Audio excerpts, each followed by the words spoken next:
Hi Aries, welcome to your reading. Thank you for joining me. Welcome back to returning subscribers and welcome to new viewers. I'm very happy to have you here with me this evening, or whenever you're watching this evening, morning, whenever.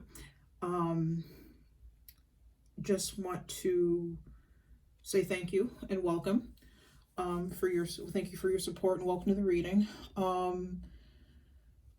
Let's see, what do I have? As you can see, I've already shuffled and laid out your cards for the reading, and it looks like we have a couple different messages going on here.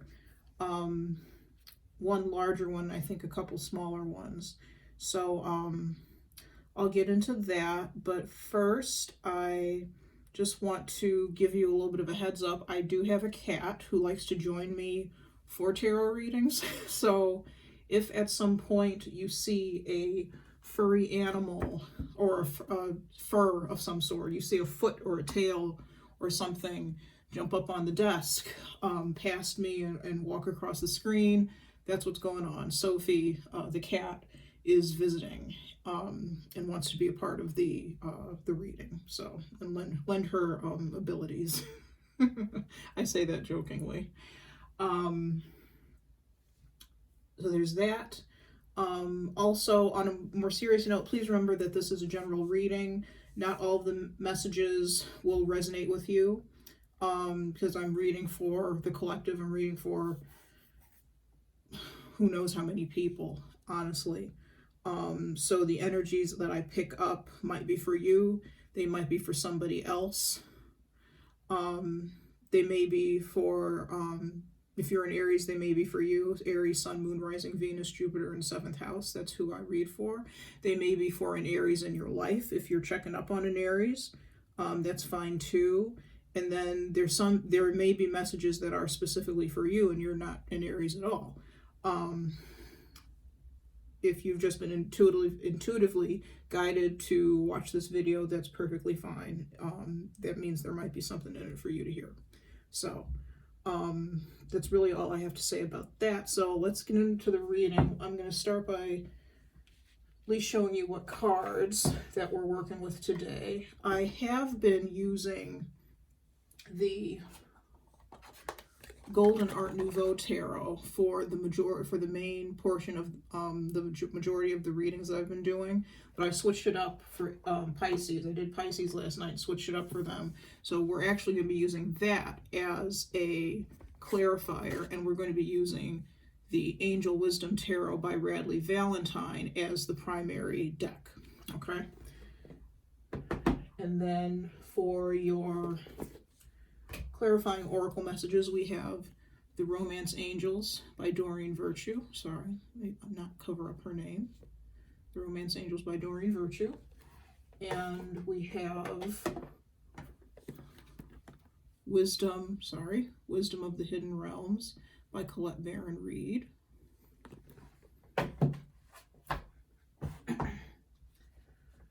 We also have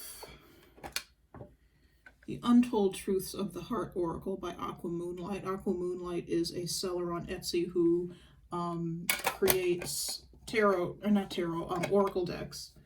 And I really like her decks. I think they're quite useful. So we may be using that if needed. I think we will, if needed later on.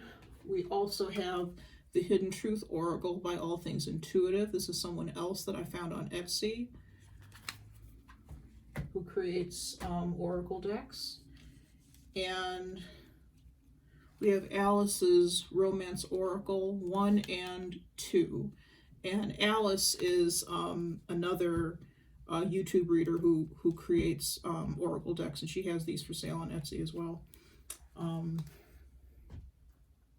So we may be using those if needed, and we will most definitely be using the True Love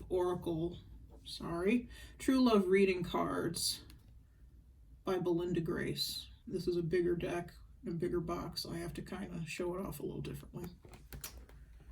All right, so getting into the actual reading. There are, like I said, there are a few separate messages, it seems, here for different people. The first one, well, let's go through the cards first. The first card is the Four of Wands. Next, we have the Eight of Cups. And we have the Two of Swords in reverse. Then we have the Queen of Pentacles, who came out together with the Queen of Cups. So we're going to see what's going on with these two, why these two ladies came out together. And I say ladies, and I refer to them as queens and she and her and all that. It's just what the gender that's represented on the cards. Don't tie too much to the gender that you see on the cards. These readings are for singles, couples, males, females, whomever. If you happen to be male and you're watching this and you're one of these two individuals, then you're one of these two individuals. They're just representing, we're just focusing on the energies of the cards, not the gender. So that's what's important. And then we have the Ten of Swords reverse, which I like seeing this in the reverse. Then we have the Renewal card, which in the traditional tarot, is Judgment. And lastly, we have the Eight of Wands. All right. So, starting with the Four of Wands, there's a group of you who have something in your world that's worth celebrating. With the Four of Wands, let me read to you what it says first of all. It says, so much to celebrate. Send gratitude to the divine and the angels for the peace and prosperity coming to you. Peace and contentment in your personal life. So, whatever's going on in your life for this group of people, it's something worth celebrating. It could be a new house that you've bought. You see the house in the background.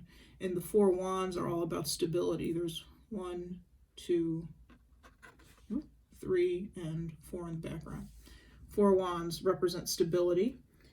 So it could be a new house that you've gotten. It could be a marriage, a wedding, a new baby, a new job, something that either adds stability to your life or something that is additional, that's something additional to an already stable life that you have. With the Eight of Cups next to it, there could be some of you who have moved to a new home. Let me move these down so you can see them. Have moved to a new home or are in the process of moving to a new home. Or you found out that you could buy the home that you really, really want. There's a home that you really, really, really want, and you can buy that now. The Eight of Cups, speaking of the Eight of Cups, we're going to move on to the Eight of Cups for now. And I'm going to go through and clarify all of these cards after I'm done going through them the first time around. So the Eight of Cups is about leaving a situation that has kind of served its purpose in your life. You've gotten all you can get out of it, and you're looking for something now that's really going to bring you emotional satisfaction. And what the card says is the need to move on, seeking more from life than what you are experiencing, a spiritual quest, choosing to make big life changes, a change in priorities, leaving home. Now, some of you, like I said, some of you could be moving to a new home with the Four of Wands and the Eight of Cups. But you don't necessarily have to be. You could be leaving home to go somewhere else. Now, what immediately occurred to me and what stood out to me in the Eight of Cups was going on a spiritual quest. And what I felt was physically traveling somewhere on a spiritual quest. Granted, we can't do that right now, but that could be something that you're thinking about. Maybe you're in a point in your life financially where you can think about doing something like that down the road when borders of countries and states and whatever start opening up again. And you can actually go places, travel freely, travel relatively safely, see people, etc. That may be something that some of you are thinking about. Some of you may have a little bit of wanderlust, and particularly have wanderlust now. Some of you may be really, really tired of being stuck and cooped up in the house, and you need to move around, you need to get out, and you're trying to find something in your community that is emotionally fulfilling for you, something new that you either haven't done before, haven't experienced before, something of that nature.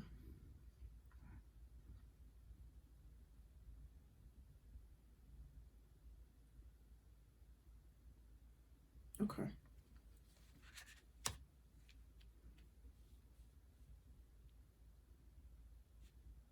But there are some people who want to be on the move. I understand that. The next card we have, as I said, is the Two of Swords reversed. Now, in the upright, the Two of Swords can be about stalemates. Let me move this closer. It says, being unable or unwilling to make a decision. Follow your heart rather than trying to make others happy. Pretending there is no problem. Overanalyzing a situation. So as stated, the Two of Swords can be about reaching a stalemate with something, overanalyzing something, making the decision to not make a decision about something, about a situation, about a person, what have you. When it's in the reverse, some people say that this is a warning to, actually make the decision, or that it means that you're totally stuck now. It's a warning that you're stuck now in this indecision. To me, this means that you're getting out of indecision. It can also be a block on communication when it's in the upright. So there could be a block in communication, or there could have been a block in communication between you and another person.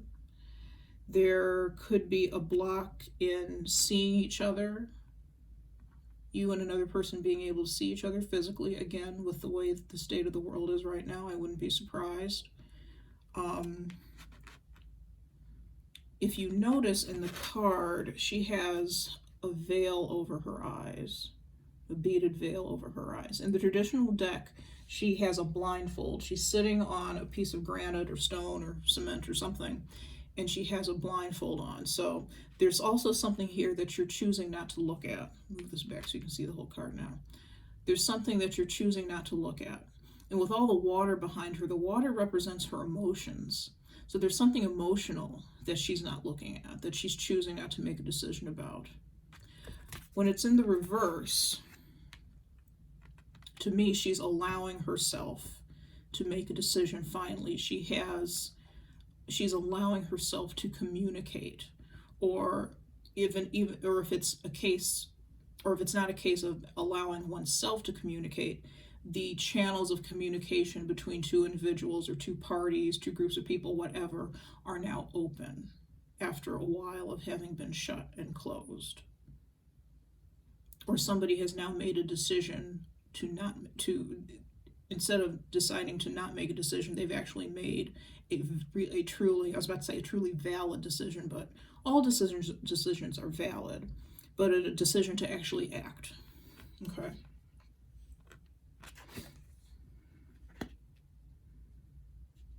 I feel that this particular card, the Two of Swords reversed, I feel like these two cards might be messages in and of themselves for some people.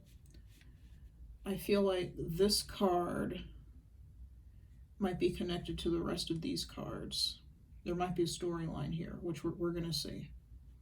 That's what I'm feeling right now. I'm not feeling that this is connected to this Eight of Swords. Or this, sorry, not Eight of Swords, Eight of Cups.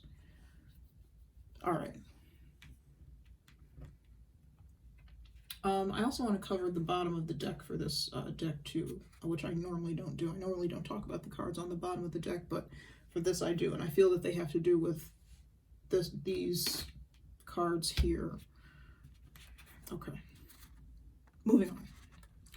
Next two cards, as I said, came out together. We have the Queen of Pentacles. Let me see if I can get rid of that glare. The Queen of Pentacles and the Queen of Cups. Now,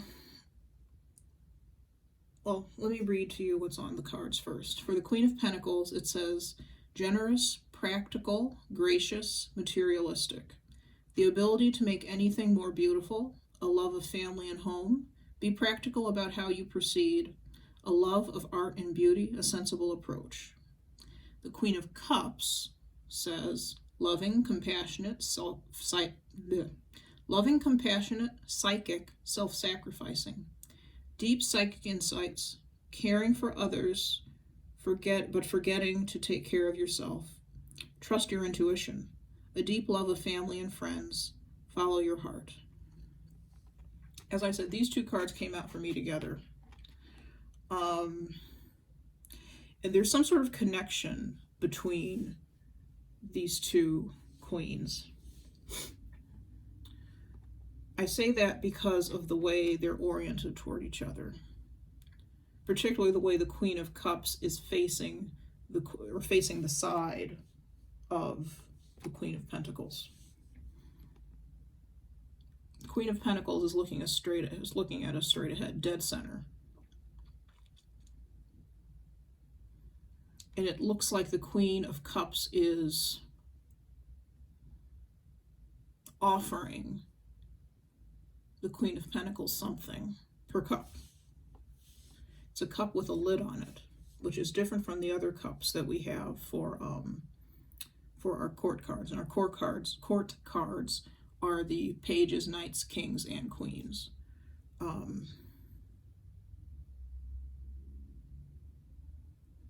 Often these cards represent people in your life or people in our lives. They don't have to. I think in this case they do. I think I'm tapping into an energy of you and another person. I'm not entirely sure which of these queens represents you, Aries.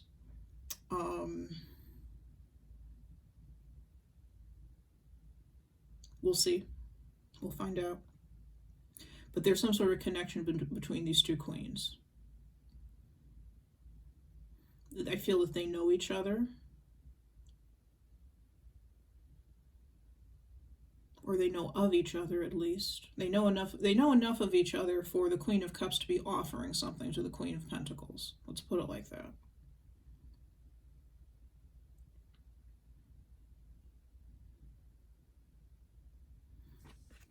Let's put these aside. Next card is the Ten of Swords reversed. I'm sorry. Ten of Swords reversed. In the upright, this card traditionally shows somebody laying face down on the ground with these 10 swords that you see in the basket in his back. A fellow laid face down on the ground with 10 swords in his back. To me, it's the aftermath. It's the aftermath of a battle to the death. In this rendition of the card, the card is all about an end to a situation, an end to a situation that probably wasn't the most positive, wasn't the best situation, could have been a very hurtful and painful situation that's now come to an end, and something that you can now move on from. There may be some sadness and grief with it because, again, if you think about the traditional card and the traditional illustration, somebody has died, somebody has passed away. But there's hope with this card. There's hope because it represents the end of a negative, painful cycle. And there's hope on the horizon. Once you end that, there's the chance of renewal, resurrection, etc. You can't go back to whatever it was that happened before the Ten of Swords. You can only move forward. With the Ten of Swords, what's done is done. What this card says is the end of a situation that brings relief, sadness, or both. The opportunity for new happiness, a weight off your shoulders, the end of an addiction, a melodramatic reaction. It can also be being absolutely exhausted, a sense of exhaustion. You've done something for so long and you just can't take it anymore. And you decide, that's it, I gotta go. Like this person here in the card, they've got their blue cloak on. That means they've spoken their truth about something. They're using their intuition. They're moving on from a situation that's caused them pain, that's definitely no longer serving them. You notice that there are similarities with this card to the Eight of Cups. Meaning is slightly different, but there are similarities in the way it's drawn, or the way it's illustrated, I should say.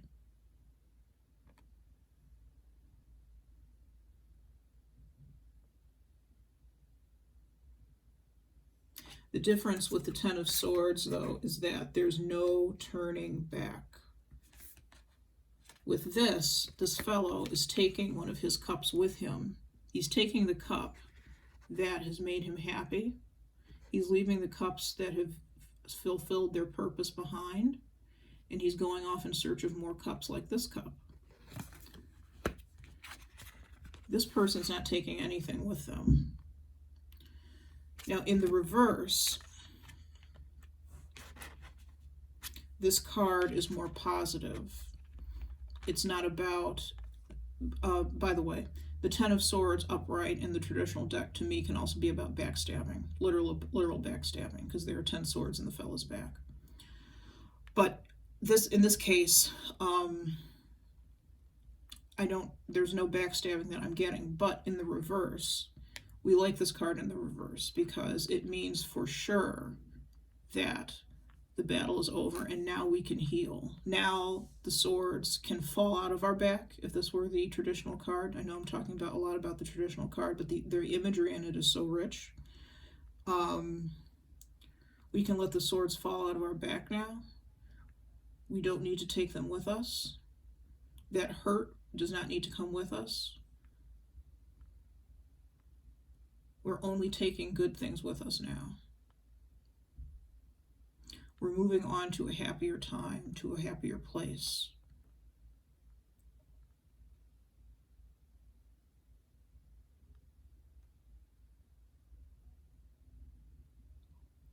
Something brand new.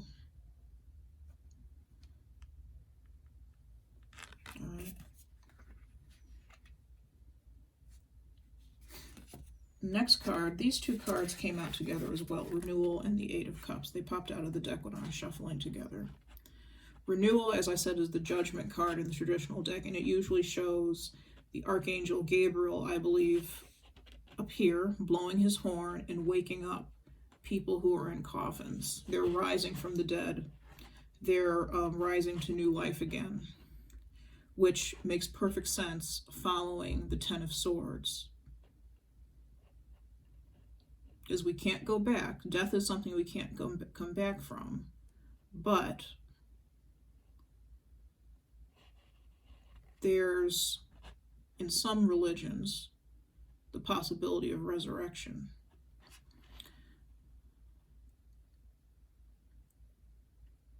This card says, for renewal, this card says, reviewing the past with compassion and forgiveness. Time to head in a new direction. Clarity on your life purpose. In your heart, you know what to do. What I see this about literally in this situation is there's a renewal of some sort of relationship that had to die in order to be reborn in a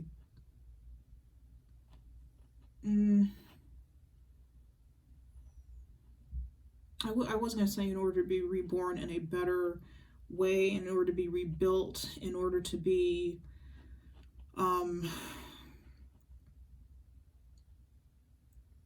in a healthier way, I feel like saying.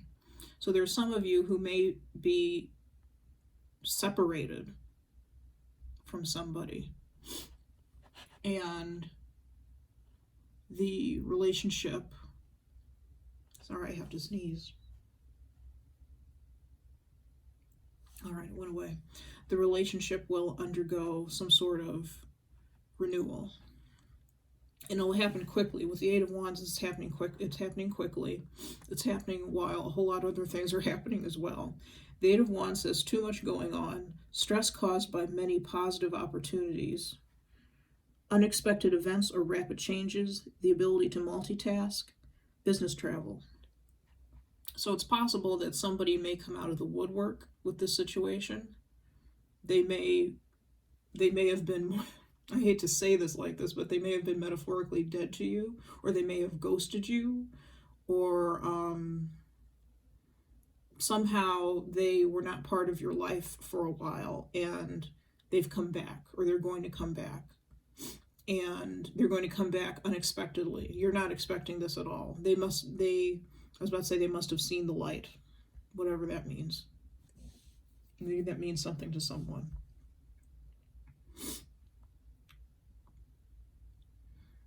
But they're going to come back while you have other things going on. Maybe, if this is connected to this card at all, maybe while you're celebrating this new home, this new birth, this new job, whatever, or searching for your purpose, going on a spiritual quest. Pardon the sniffing.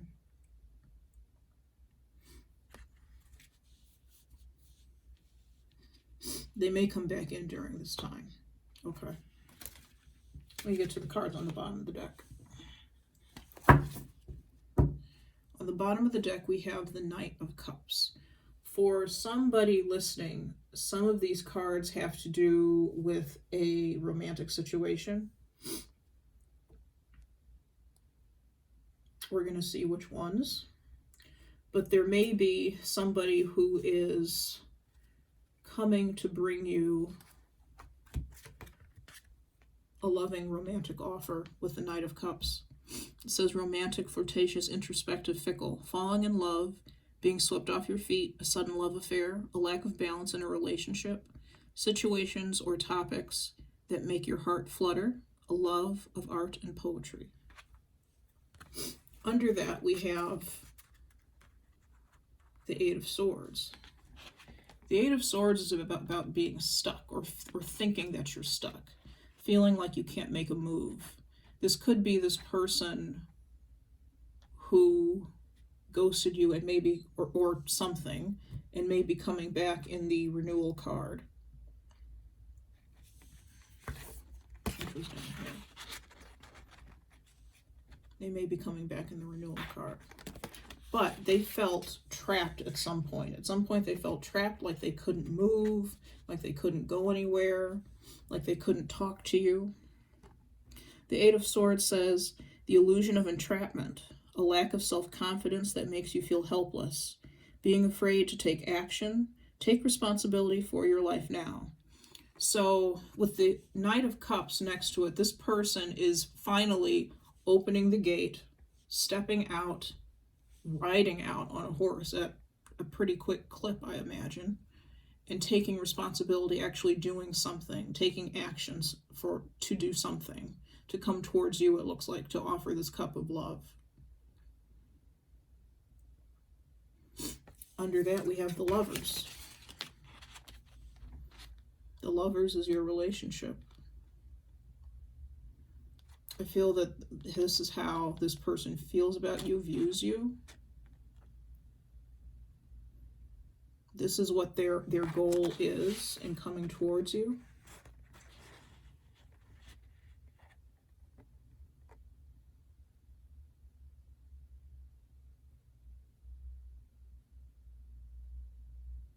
Their goal is to form a partnership with you, form a relationship with you. Could be a Gemini. Lovers is a card of Gemini. It doesn't have to be.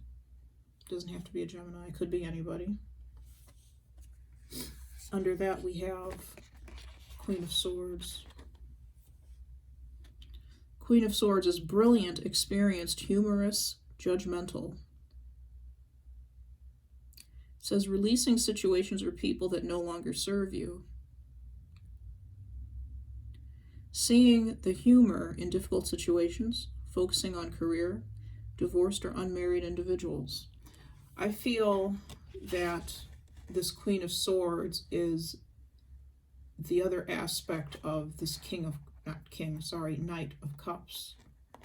She's releasing herself, or he is releasing themselves from this self-made prison of 8 swords and the 8 of Swords.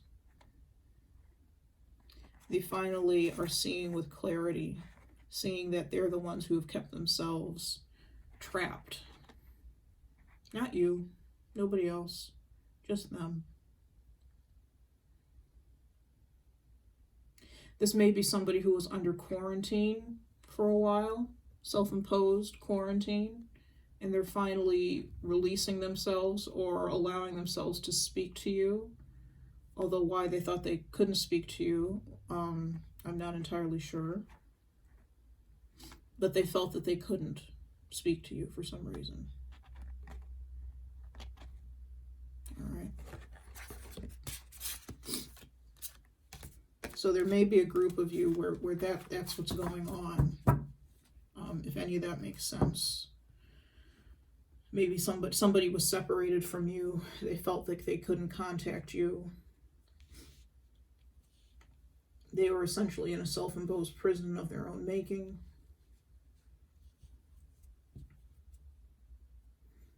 And they're finally releasing themselves. 2 of Swords.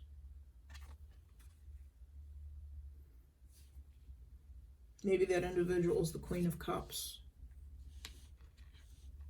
Maybe she's the one who's coming towards you.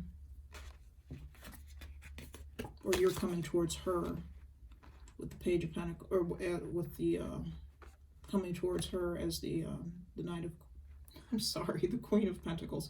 Somebody may also be tongue-tied and getting their words mixed up. This happened to me in another video where things were getting mixed up. It might have been Virgo. If you have Virgo in your chart, you may want to, or even if you don't, but if this reading ends up resonating, you may want to watch the Virgo reading. You may also want to watch the Gemini reading, and I will link both. This could be a continuation of some of what's in both of those particular readings. Okay, let's start clarifying.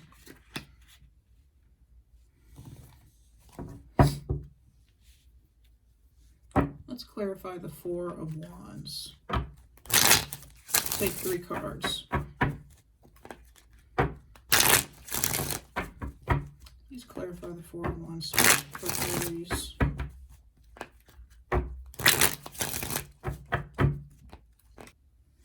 Sorry, everyone. I was, a phone call came in while I was shuffling. And, stop the video, so there's going to be a break or a pause in the video, and then it'll pick back up. And it was a spam call. It wasn't anybody. It wasn't anybody that I know. Spirit, please clarify the 4 of Wands for Aries.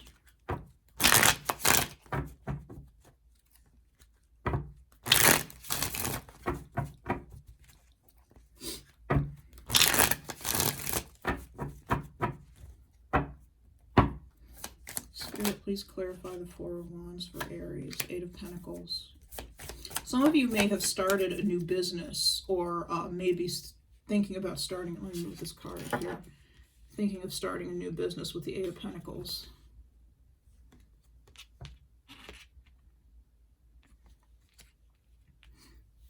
And the 4 of Wands. You could be celebrating new business. There could be an open house of some sort for a new business. that you're starting. I'm going to move these crystals over to the side, because I'm actually going to use this space.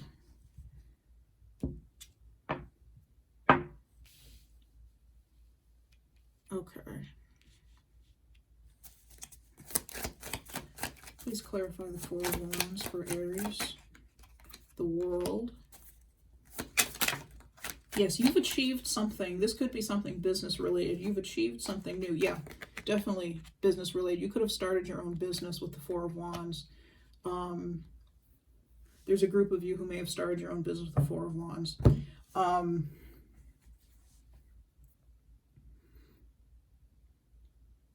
This is something that you have worked very hard on for a long time. This isn't a new endeavor necessarily. This is something you've worked very hard on for a long time, and it's finally coming to fruition. Maybe you're able to open up a brick and mortar store. Could be an online store too, but you're able to really make something of whatever this is. It could be a particular talent that you have, that you're finding you can make money from, or you're finally reaping the rewards of, sorry, there's all sorts of stuff over my desk. You're finally reaping the rewards of, or reaping the benefits, financial benefits of something that you've been working on for a long time. And now here you are, the King of Pentacles, male or female, doesn't matter, in charge of your coin.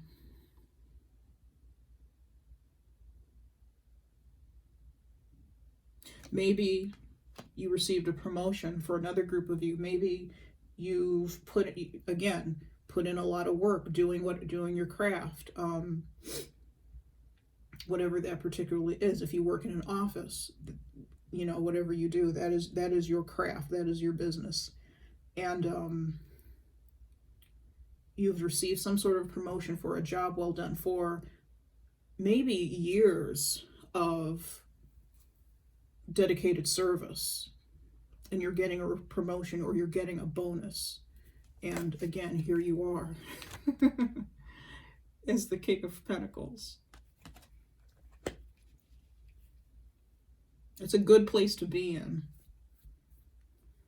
And as such, you're able to walk away from a situation that was lacking. Maybe for some of you, you've actually found a new job that is and you toiled in an old job, and it wasn't what you liked. It wasn't something that you enjoyed. And, you know, you could have had a corporate job and be now an entrepreneur working for yourself. The King of Pentacles to me is sometimes a self-made man or woman, somebody who's done very well for himself, can support his family, can support himself, and he's looking at the big picture. He's looking at the future. His eye has always been on the future and supporting himself in the future and having enough to maintain his lifestyle in the future. Okay.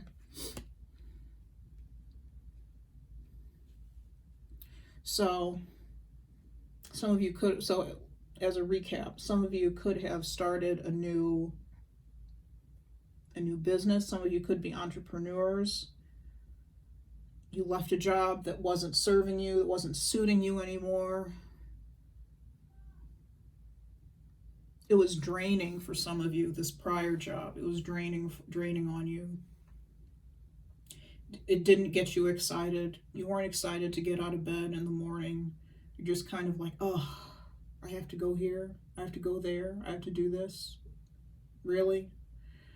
I'd much rather be doing X, Y, or Z.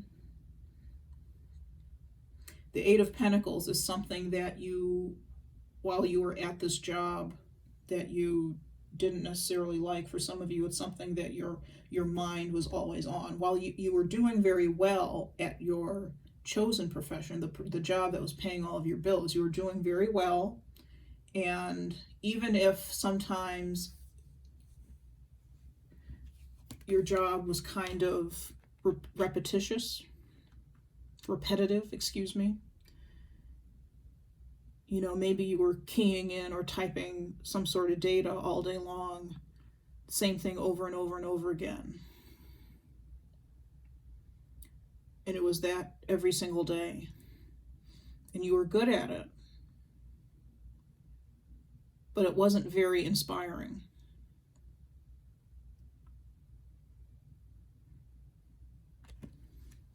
So you chose to do something else. It could be a home business that you started with the Eight of Pentacles, the World, the King of Pentacles, all on the Four of Wands. It could be a home business that you started.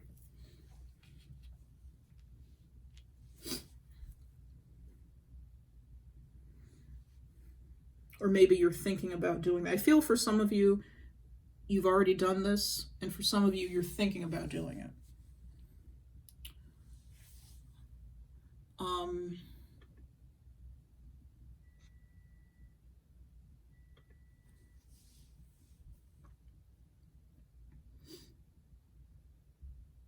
For others of you, as I said, it could be a promotion that you're celebrating now. As we move into the Christmas season and New Year's, could be a promotion or a bonus that you've gotten for dedicated years of service. Pardon the ringing, the bell on my computer. I thought I had that muted.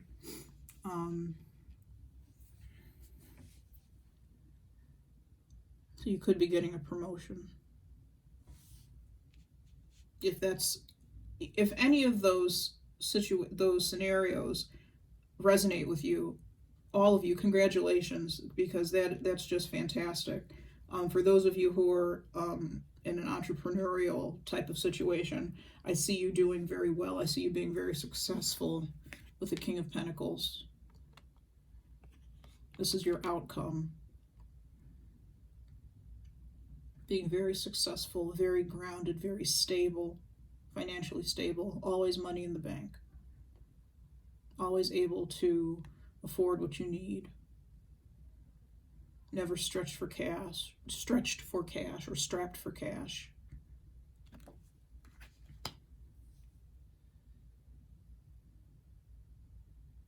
All right, let's move on to the Eight of Cups.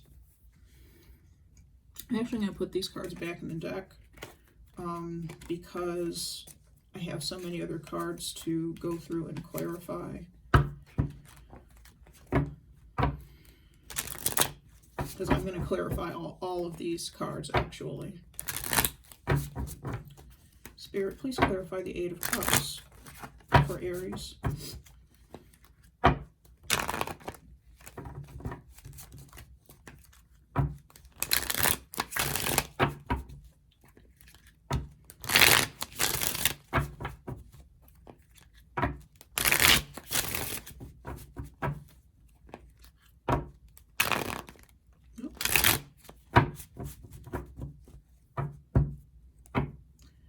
Spirit, please clarify the Eight of Cups for Aries. 3 cards, please. The Nine of Pentacles. Okay, this I feel that this card is connected to the Four of Wands. The Nine of Pentacles is about you being financially independent, not having to rely on maybe a regular corporate job. The Hangman. You may have thought at one point that you'd never get to a point where you could be financially independent, where you could be, it's funny I said financially independent. I didn't really mean financially independent. There could be some of you who, maybe some of you are leaving home for the first time and moving and are now financially independent, have your own job and all that, and you're not relying on your parents anymore. What I was originally feeling, though, with the Nine of Pentacles and the Hangman was that you may have thought at one point that you'd never be able to maybe have your own business or be independent of a corporate job or a traditional job, whatever that is for you. You never thought that you'd be the boss.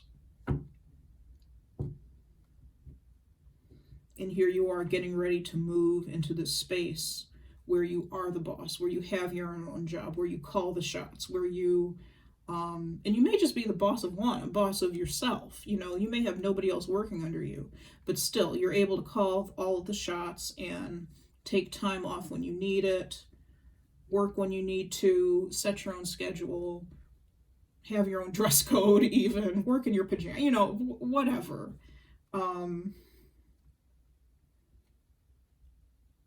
Which is fantastic. Okay, let's take one more card on the Eight of Cups.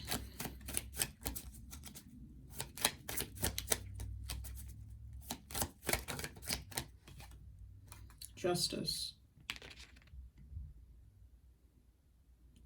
Getting what you deserve. Finally getting what you deserve. Like I said, I feel like this Eight of Cups is very much connected to the Four of Wands and the clarifiers for the Four of Wands. With the Justice card, you're getting your just desserts, your just reward and compensation for the hard work that you've put in. And you may have thought that you'd never see this day, that it would never happen, where you actually got what you deserved and where you were actually happy and financially stable. And you're seeing things differently now. It took a lot of work, it took a lot of sacrifice. That's what the Hanged Man is saying. It took a lot of work and it took a lot of sacrifice, but now here you are, independent. The scales are balanced. So things have worked out the way they were supposed to.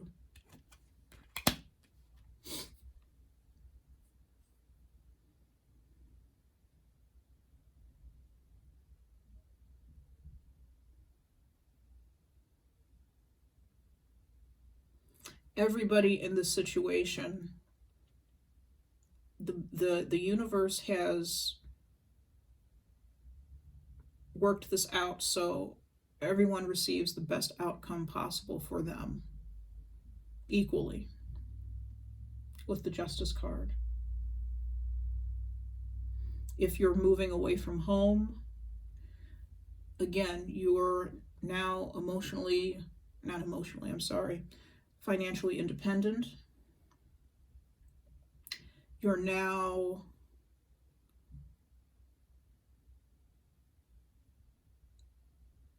have your own home. You have the privacy of your own home.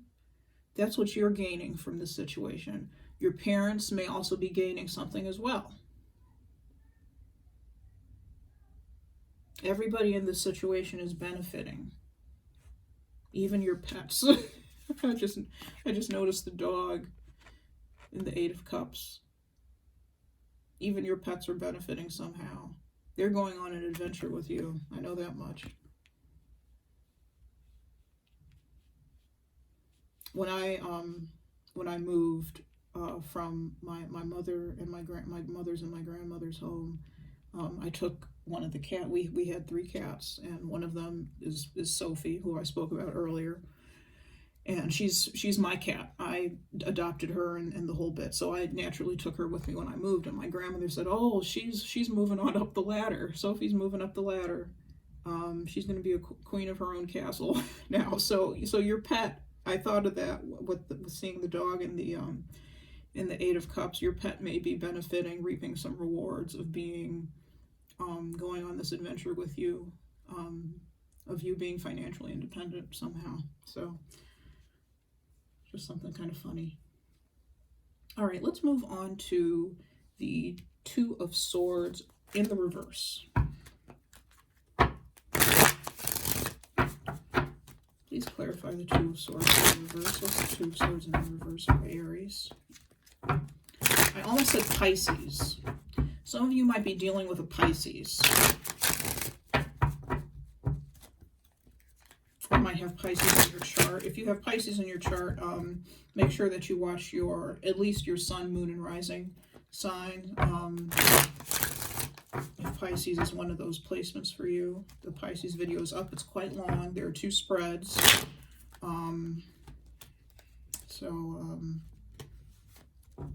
If you enjoy that sort of thing, enjoy. If you don't like long readings, I apologize. This one I think is also going to be long. It's turning out to be long because we're only on the 2 of Swords. Please clarify the 2 of Swords reversed for Aries.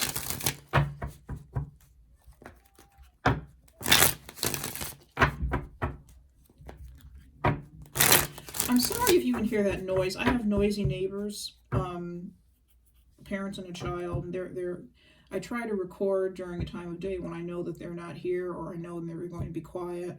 And unfortunately today they've been particularly loud and noisy, screaming all day. So I apologize if you can hear noise coming from over there. The camera on this phone, or the microphone on this phone, is better than I anticipated when I started shooting these videos, and it picks up all sorts of little things, so you can probably hear them next door.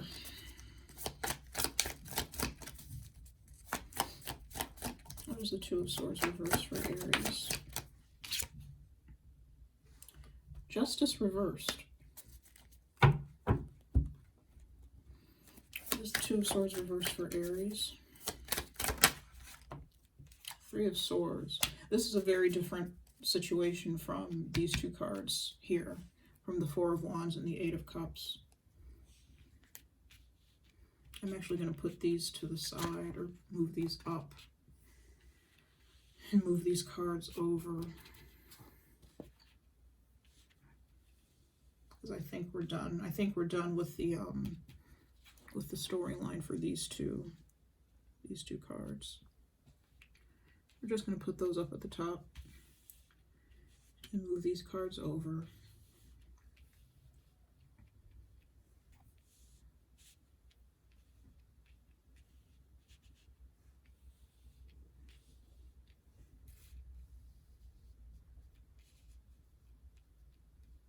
Okay. Please clarify the 2 of Swords reversed for Aries. 10 of Wands. I'm going to take one more card on the 2 of Swords reversed to clarify it. This is heavy energy. Please clarify the 2 of Swords reversed for Aries. Okay. 5 of Cups and the 6 of Swords.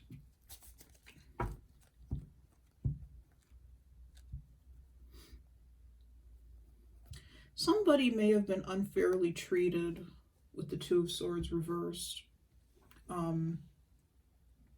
at some point. Maybe when this 2 of Swords was still upright. Someone may have been unfairly treated.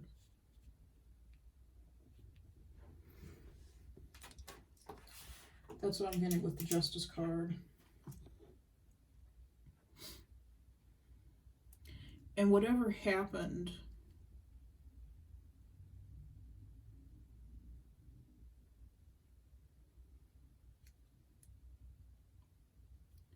there was already a lot of heartache with the 3 of Swords and stress. Sorry, move these back. Heartache with the 3 of Swords and stress with the 10 of Wands. There was a burden. Somebody may not have said how hurt that they were, or how hurt they felt by whatever that was done or said, or what have you, that was unfair.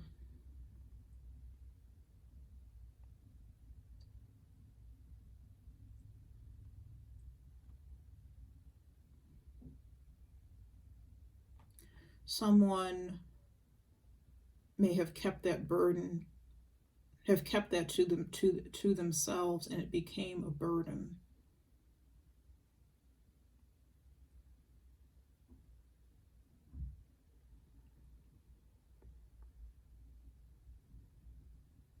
With the Justice card, you could be dealing with a Libra.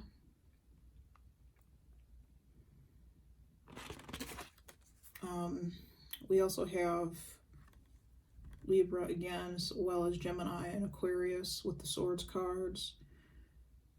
With the Wands, we have Aries, Leo, Sagittarius. And with Cups, we have Scorpio, Pisces, Cancer.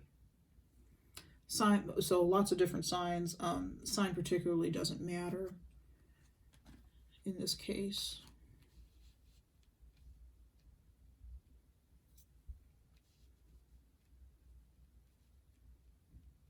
Or it doesn't particularly matter, I'm sorry, I should say that. Someone may not have spoken up about how they felt at first.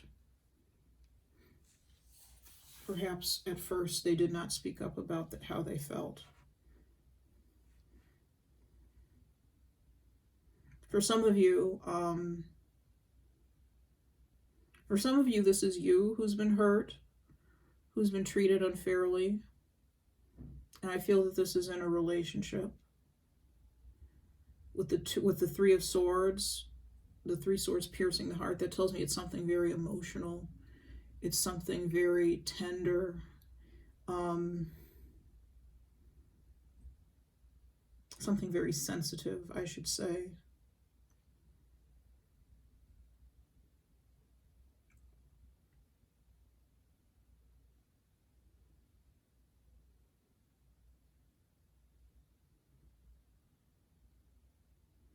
There's regret with the Five of Cups and the Six of Swords. There's a regret and a desire to move past the regret, to move to calmer waters, calmer shores, happier shores.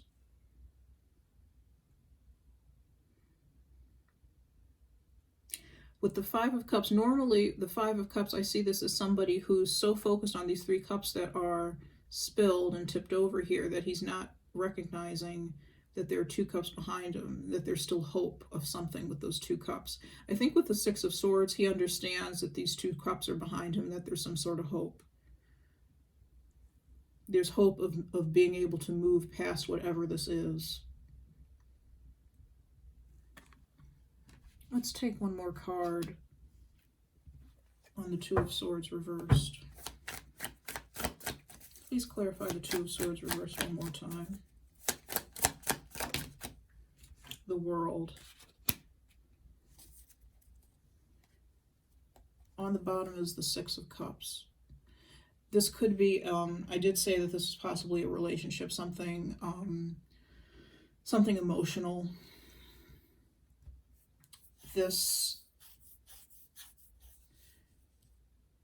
Whatever this was, you may have overcome this already, since the Two of Swords is reversed.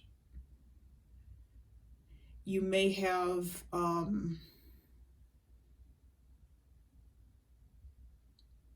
gotten over these feelings of being hurt already.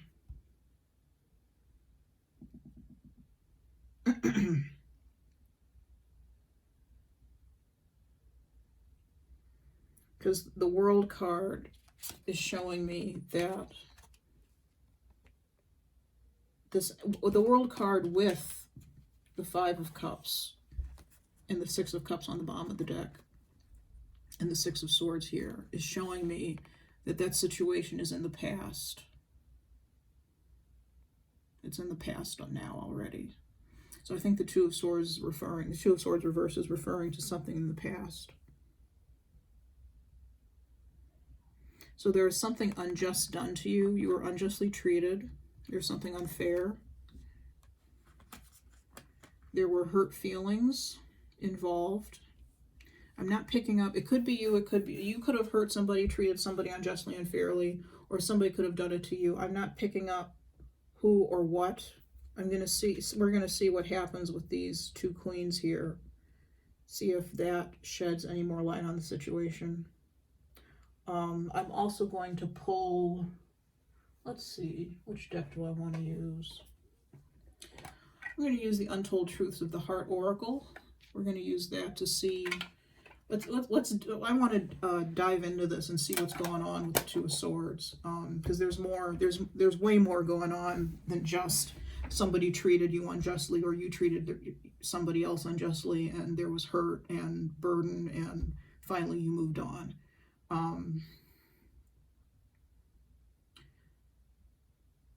For some of you, you may not have moved on yet, but you may still be stuck in this hurt.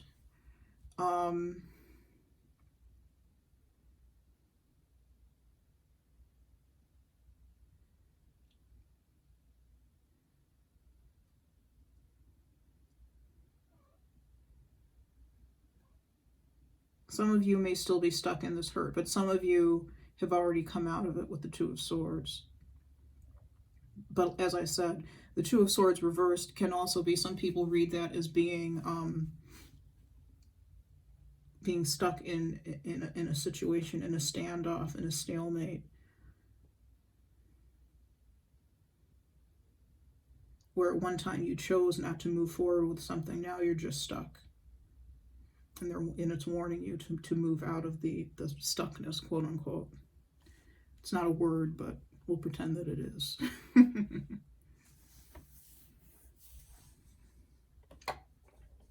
All right. Let's start shuffling the Untold Truths of the Heart Oracle. And again, let's clarify the Two of Swords reversed. What exactly is going on with the Two of Swords reversed? That was a bad shuffle.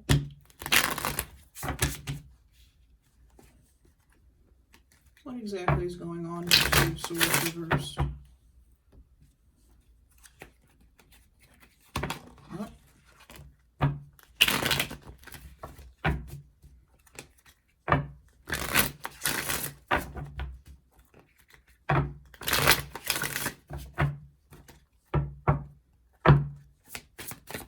Give me 2 cards, please, to clarify the Two of Swords reversed.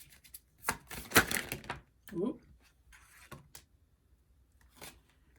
I got quite a few, actually. I got 4. Second chance. Making amends, opportunity, plans. Rejection. Saying no, dismissal, fear. Apology, return, forgiveness, and gifts, and upheaval, shock, the unexpected, trouble.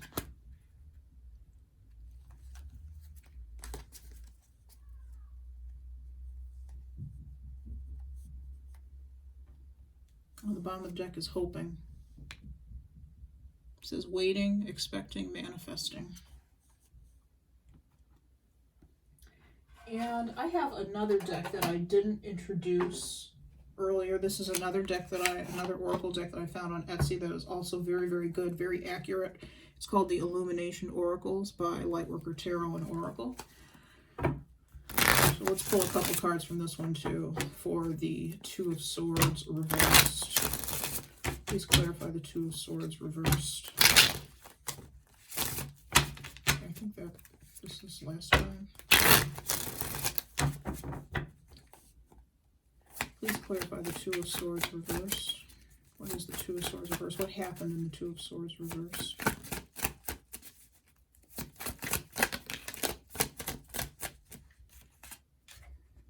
Disconnect and relax. Storm brewing.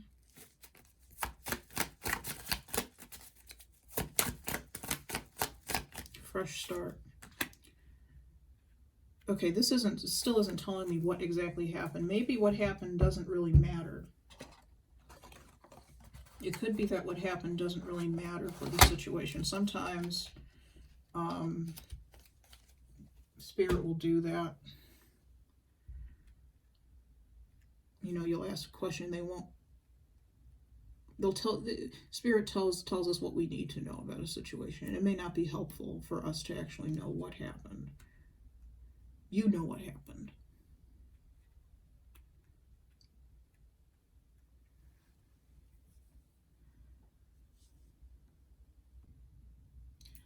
Hi Aries, so sorry for the break in the video. I had to, I actually shot the second part of this video there was going to be a break anyways, and I shot the second part of the video, and it ended up running really, really long, and it ended up also being very, very confusing. But what happened was I tried to upload it to the computer to edit it, and it wouldn't upload at all. I tried all sorts of different ways. It wouldn't upload. So I had to start the second part of the reading all over again and reshoot it, and hopefully it'll come out shorter and we can upload it and you can see it. That's a short version of the story and why this video has taken so long to get out. But I laid the spread back out, and we're going to pick up where we left off, clarifying the Two of Swords. And let me move some things around a little bit.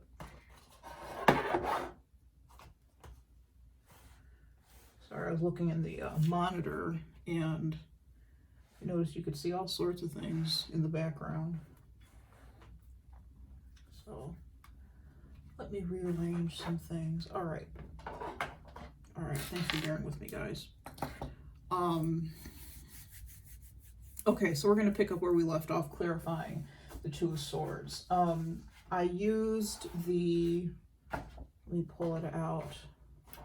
Oh, it's right in front of me. The Untold Truths of the Heart Oracle by Aquamoonlight that we talked about, or that I showed you earlier, for further clarification. And I also used the Illumination Oracles by Lightworker Tarot and Oracle for some further clarification. There seem to be two storylines going on here. Let's start with these cards here. We have second chance, rejection, and apology. I'm noticing the way I laid these cards out. I laid second chance out on Justice reversed.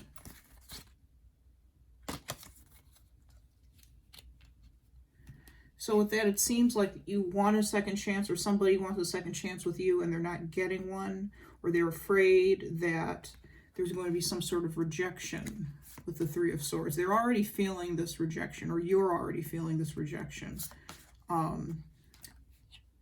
But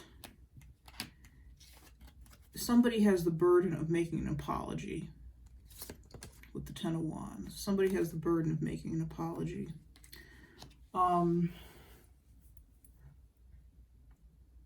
Like I said, someone wants a second chance with you, or you want it with someone else. I do feel like there's a second chance, an apology, or there's a fear, rather, like I said, that a second chance or an apology, or both, could be rejected by this other party, or this other party feels that you would reject that apology or second chance.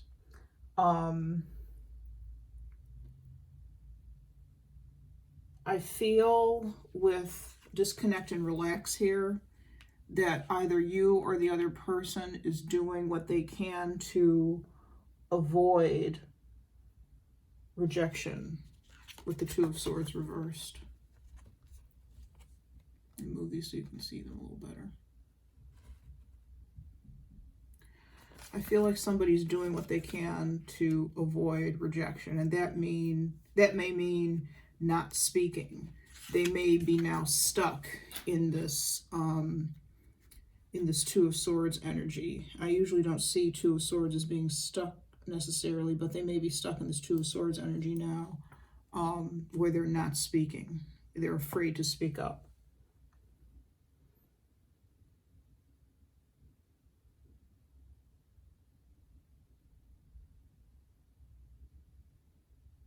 There's also something here with the Two of Swords reversed about not seeing the whole picture.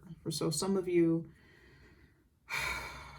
I had a feeling this is going to be a heavy reading. I think it is. Some of you may be feeling that if you're the person who wants a second chance and wants to apologize, you may be feeling that this person will reject you or dismiss you somehow. But you're not seeing the whole picture. There's whatever behavior that they're exhibiting that makes you think that they'll reject you or dismiss you or what have you. It's not quite what you think. There's something else going on here, which is where these 4 cards over here come into play. And I'm going to get to those in just a second. Let me have some water. Okay. There's a group of you. It could be the same group that I'm talking to with these cards here, but there's a group of you where there's someone who you currently aren't in contact with, for whom you have some sort of infatuation, some sort of adoration. Could even be addictive, as this card says. This card says adoration, addiction, compulsion. And the idea of this is shocking to you. This is like the Tower card in the tarot. It's something, it indicates trouble, or it can indicate trouble. It's shocking. It's unexpected. It's completely torn up your life and turned things upside down. The idea of this, or the possibility of this. Let me make sure that my computer is muted. There you go. So it's completely turns your world upside down. But again, with the 2 of Swords reversed, you haven't spoken about this. Or if this is the other person who feels this way about you, they haven't spoken about this to them. This could be a mutual feeling too between the 2 of you, and neither of you have spoken to each other about it. That's the other side of the coin.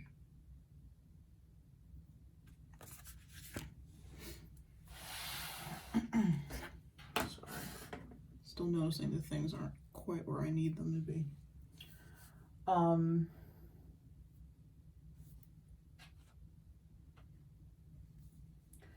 With, and I know I'm skipping around a little bit, with Heart Song,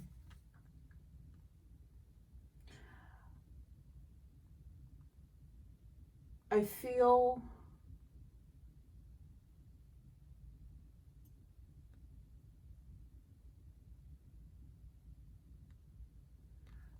that eventually your heart song is your truth, what makes your heart sing. And I feel that eventually, and on this card it says inner knowing, telepathy, intuition. It's that part of you that's very, very honest, very, very true, the purest part of you.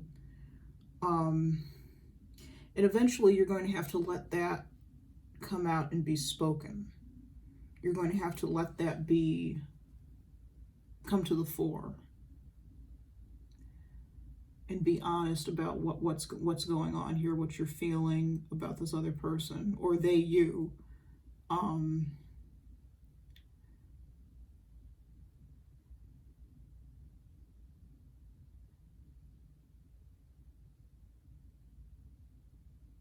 This is a situation, part of the reason why you may not have spoken about it with the 2 of Swords reversed here is because to do so would create, there would be consequences for your actions and consequences for what you say. So let's say that, and this may be the case with some of you, let's say that this is a friendship that you have with somebody and you've been in separation for some reason, and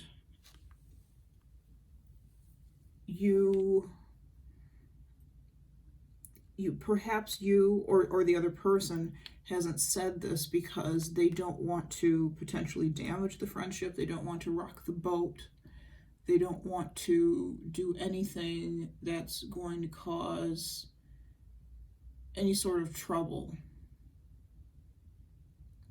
that's going to make anything different. But it's going to, because we have this wheel here in the picture. It's a Ferris wheel. but it's a wheel just the same. This is kind of like the Wheel of Fortune. Everything that goes up must come down. Everything that goes down must come back up. And we cycle through all the time. The wheel is about change. It's about change that occurs that we don't necessarily have control over. And in my experience, it's like fate almost. We don't necessarily have control over it. And what happens kind of happens. And whatever situation this is, let's say that this is a friendship and you find that you have feelings for this person, for this other friend. If you speak that, even just, sorry, I put my hand on the camera like that. Even if you speak that, or even if you just know and just admit to yourself that you have feelings for this person, that's going to change the way you relate to this person. If you honestly say to this person, I have feelings for you, I love you, in more than a friendly way, that's going to change the relationship forever. So that could be why there hasn't been anything said. I feel that there will be. I feel that the separation that you're currently in, let me lift these up for a second. I feel that the separation that you're currently in is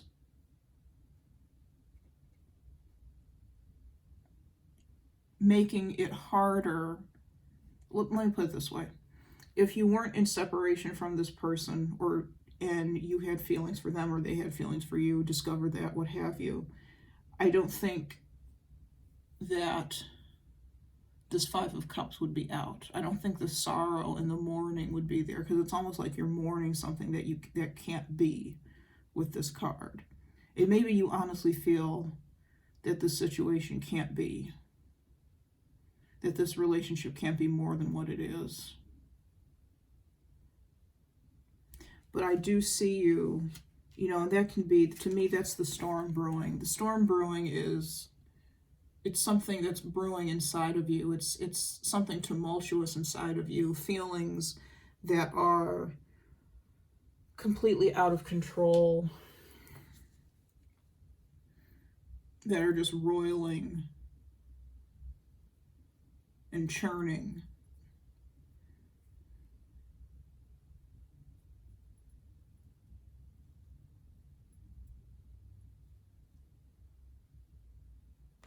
But with the Six of Swords in the world, you can get out of that. There's a way forward. There is a fresh start on the horizon.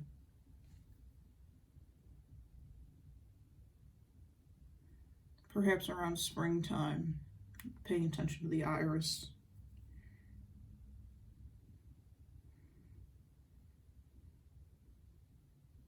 So springtime, spring starts in March. So there are a few more months to go. And I think in these preceding months that you're going to be building slowly towards this fresh start where things are a little bit better, a little bit smoother. You'll be well on your way by the first of the year. But I think maybe March or springtime is when things will actually feel settled and normal again for you in this relationship. And you won't have as much fear around having to speak up or wanting to speak up about whatever this is that's going on. And we're gonna look into that a bit more, because I think these two queens that we have down here on the desk are part of this story. We're going to clarify each of them individually, and that's what we're going to do right now. So, let me pick these cards up, put them away.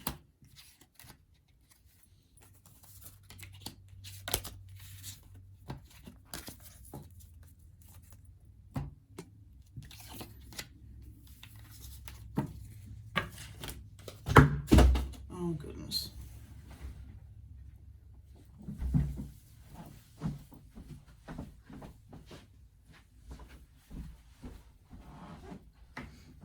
Sorry about that.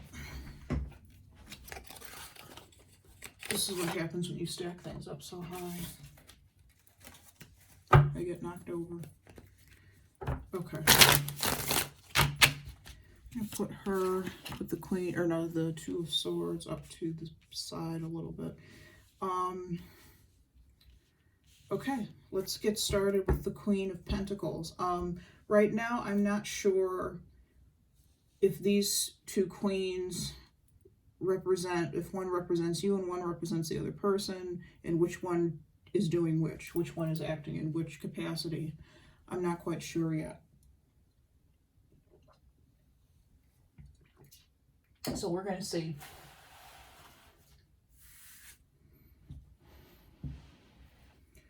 All right, let's start with the Queen of Pentacles.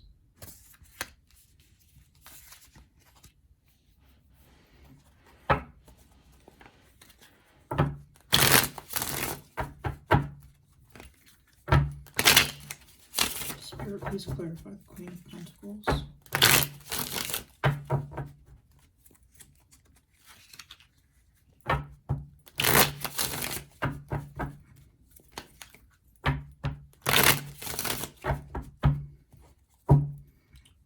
Spirit, please clarify the Queen of Pentacles. Please tell us what's going on with her, who she is.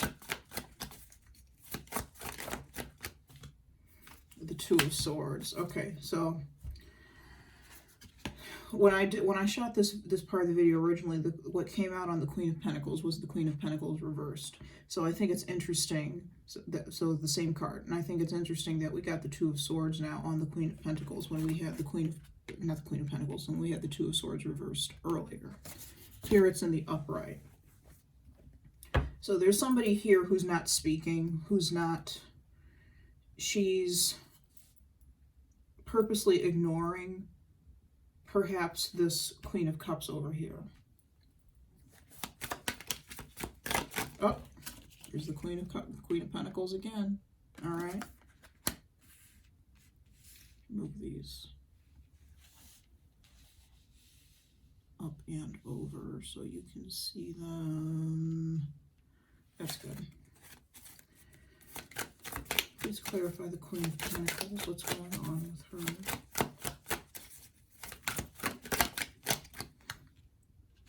Temperance in reverse. Nine of Pentacles. The Devil.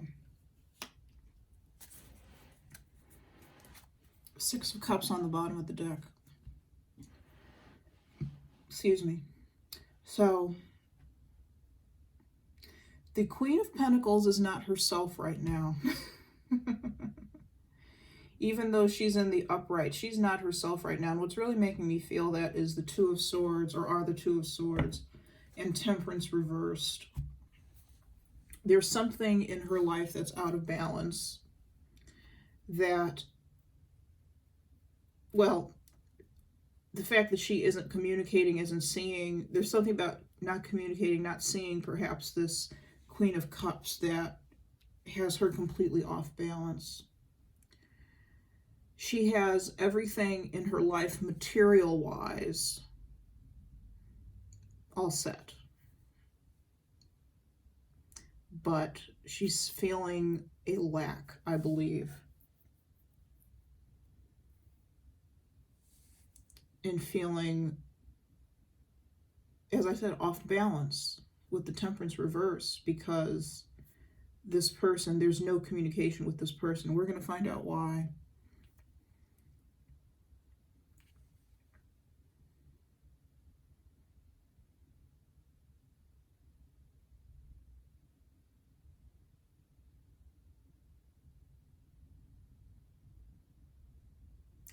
With the Devil card, this is the fear.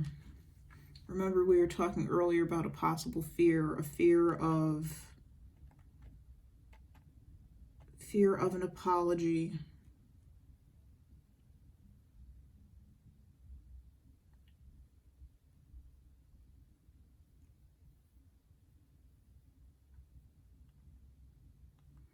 There's some sort of fear surrounding this relationship. This can also be an addiction. The devil can also represent addiction. It could be an addiction. She's experiencing an addiction to work. What's off balance in her life is that, yes, she's not speaking to this person. And she's not looking at situations that she possibly should. All sorts of situations in her life that she probably should, because she is so dead set right now on making this coin and keeping this coin. And there's nothing wrong with that, but she's doing it to the detriment and to the exclusion of other things in her life, other relationships, other activities.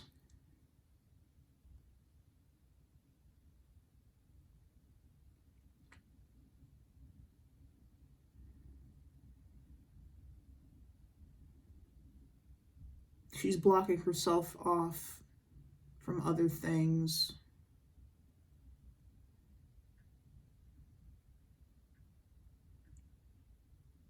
Because she's very, very focused on her work and her independence and independent lifestyle.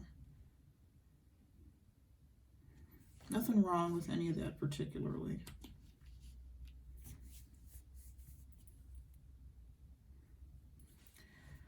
But with the Six of Cups on the bottom of the deck, oh wow.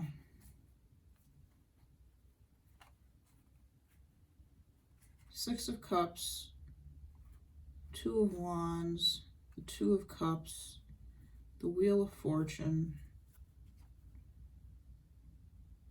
Knight of Pentacles, the Star, the World, Death card. Okay. There's something on her mind concerning the Six of Cups. Now, the Six of Cups can be about nostalgia. It can be about childhood. It can be about our past, things from our past that we enjoyed. It can be about innocence. It can literally be about children in our lives or our childhoods. This, to me, though, is a soulmate relationship that she has on her mind. That, it could be this relationship with this Queen of Cups here. That she's figuring out what to do about it. The Two of Wands, there's a little bit of fear with the Two of Wands, a fear around making a choice, about making a choice to move forward. And what are we moving forward to? Something that's a little bit more romantic, a little bit more grown up. A more mature relationship with the Two of Cups.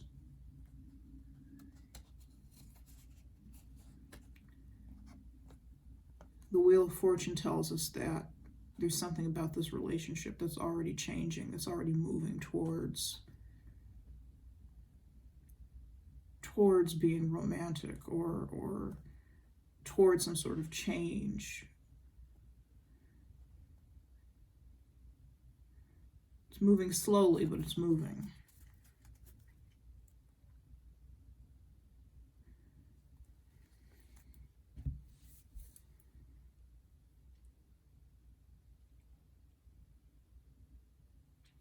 I'm feeling strongly that there's an addiction to work, particularly since we have Temperance reversed and the Devil together. That is an addiction if ever I saw one.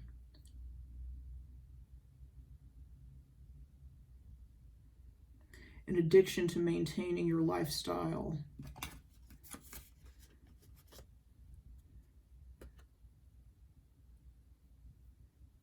And if not an addiction, if not a true addiction, a focus that's near addicting.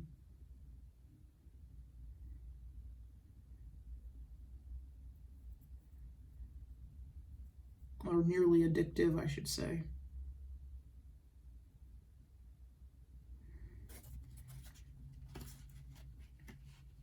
Let's see what else. What else do we have for the Queen of Pentacles? Please clarify the Queen of Pentacles.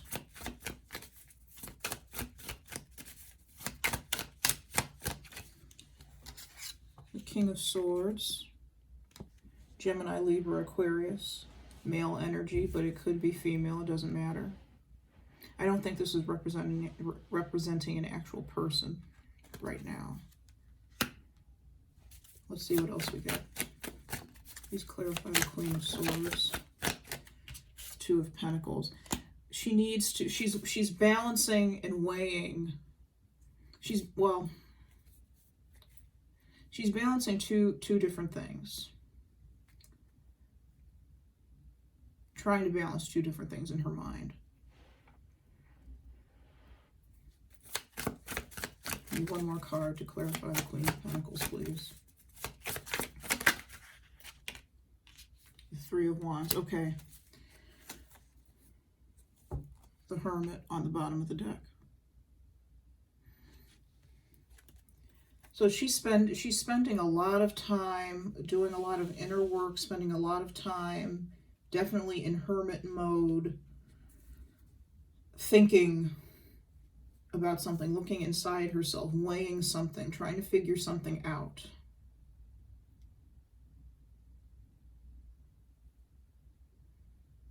Perhaps something to do with emotions, because we do have all this water down here behind this fella in the Two of Pentacles.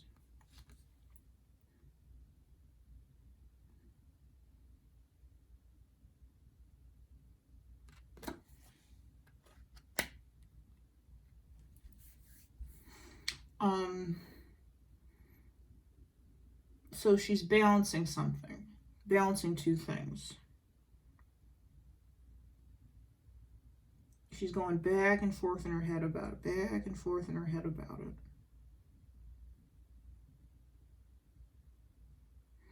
And she's trying to be very logical about this, whatever it is.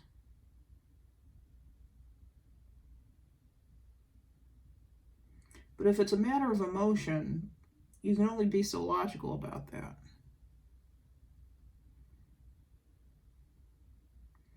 She's going back and forth, back and forth. I don't feel her getting to the point where she's actually making a decision. She's deciding what to do. This has to do with her future. With the Three of Wands. She's waiting for something to come into her. I feel like she's waiting for something to come into her with the Three of Wands. So that's why she's not making a decision. Again, let's go back to this Two of Swords. Some people say the Two of Swords reverse is about not making a decision, choosing not to make a decision, deciding to make the decision to not make a decision. It's a lot of double talk, I know.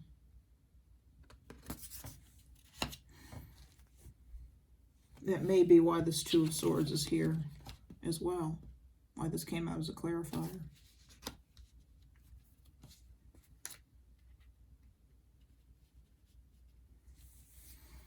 Like I said, I don't feel her making a decision. I feel her being very stubborn about something. So maybe stubborn about not making a decision. I'm not making a decision until somebody else does something else. Until somebody comes towards me. If the Queen of Pentacles is this man on the hill waiting for his ships to come in, she's waiting for those ships to come in. She's waiting for somebody to approach her. Ball's in their court, the other person's court.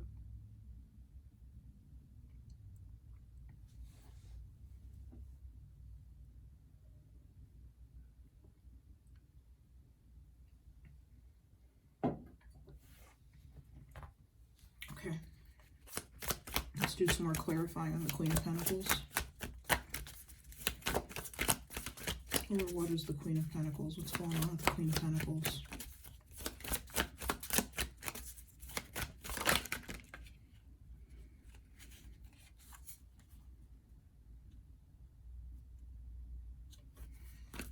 I'm going to put these back because I'm not sure which really popped out first.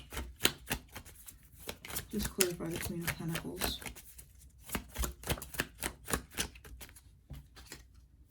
The King of Pentacles. Please clarify the Queen of Pentacles.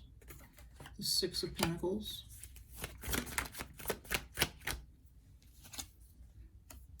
The Moon reverse. One more card. What is the Moon reversed on the Queen of Pentacles? Hold on. Got flippers in the middle of the deck that did not want to come out. Why is the Moon reversed on the Queen of Pentacles? Please clarify the Queen of Pentacles.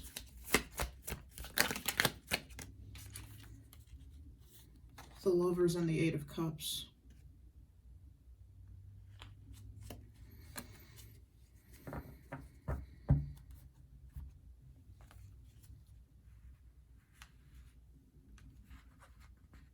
Okay.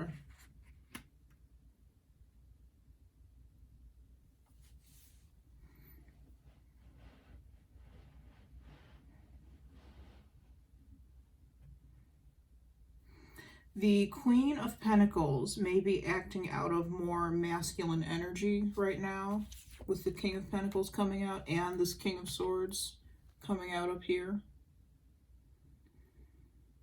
I'm definitely feeling a stubbornness.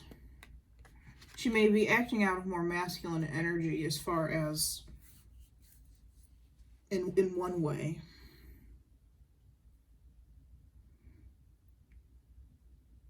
But she's acting out of feminine energy as far as wanting to be receptive to whatever this is that somebody else, she thinks that somebody else is going to be giving to her, saying to her, whatever.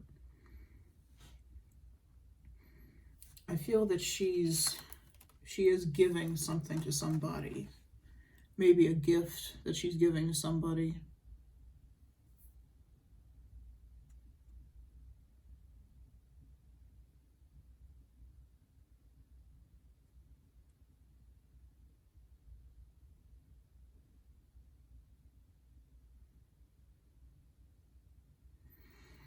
But I also feel like there's the possibility of her making a decision to walk away from something. There's a lot of contrary-wise energy here. It's not clear-cut. This is somebody who's confused, which is why we have the Two of Swords, I believe. She's confused. She's not making a decision. She's thinking about different scenarios.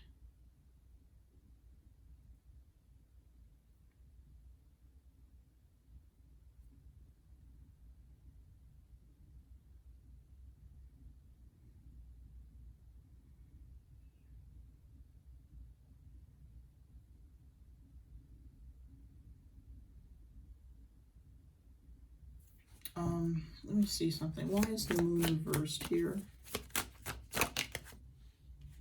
The Six of Cups. The Moon reversed has to do with the Six of Cups. So it has to do something with a soulmate, past life relationship and the emotions surrounding that. I almost feel like she wants to avoid the emotions, avoid the deep emotions that that she may hold that are being shown in the Moon reversed.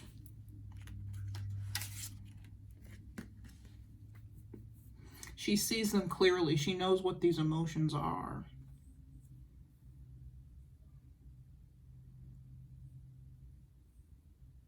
But she's not dealing with them.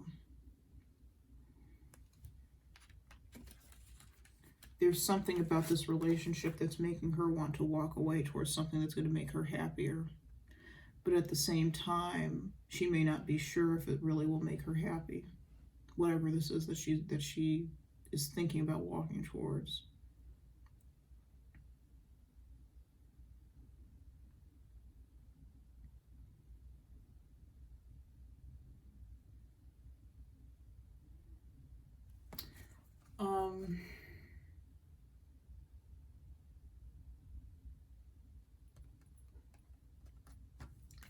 let's pull, let's go back to our oracle decks up here. Let's work with the untold truths of the heart first. Please clarify the Queen of Pentacles. Please clarify the Queen of Pentacles.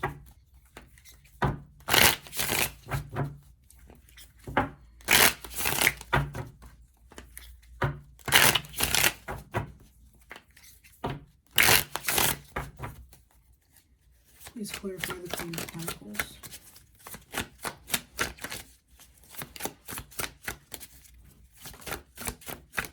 Emotional whirlwind. Memories. Only you.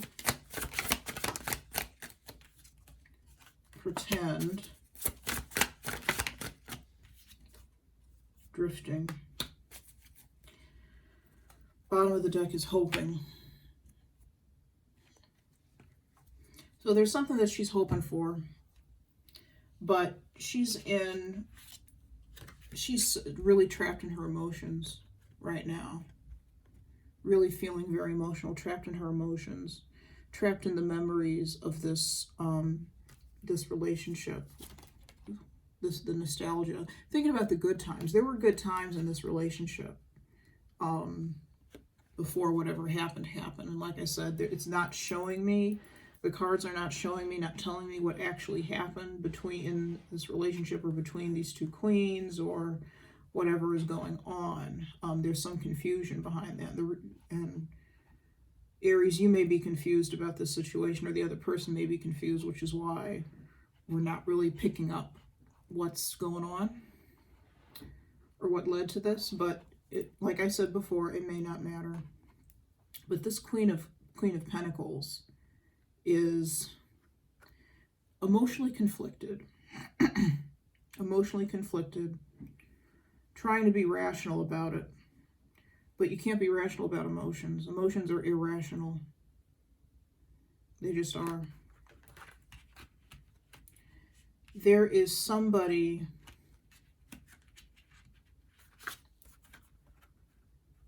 that she is fixated on, that she really admires, that she really likes. But with the pretend card in the middle, she's being very stubborn about it. She's not admitting to anybody, and maybe not even herself, about how she feels about this other person. How hypnotized they make her. And the longer, if this is you, if you're the Queen of Aries, if you're the Queen of Pentacles, the longer that this situation goes on, the longer you pretend that you don't have feelings for this person, or whatever the case may be, the more the two of you will drift apart. The less, the more time you go without having contact, the more you drift apart. And I feel like the Queen of Pentacles is slowly drifting away from, slowly, because she's the suit of Pentacles, I think. Slowly drifting away, perhaps, from this Queen of Cups.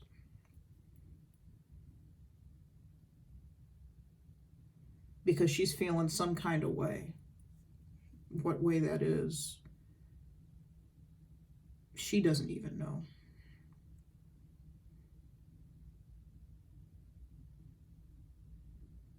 She does reminisce a lot about the past with this person that she's, and I feel that she misses this person, misses having this person in her life. Sorry, just a second. Let me close the draperies. It's getting a little chilly in here.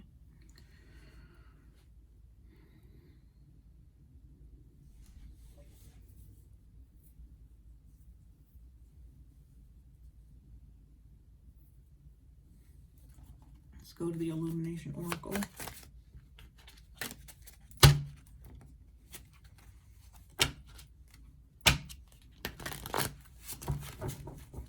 clarify the Queen of Pentacles. What's going on with her?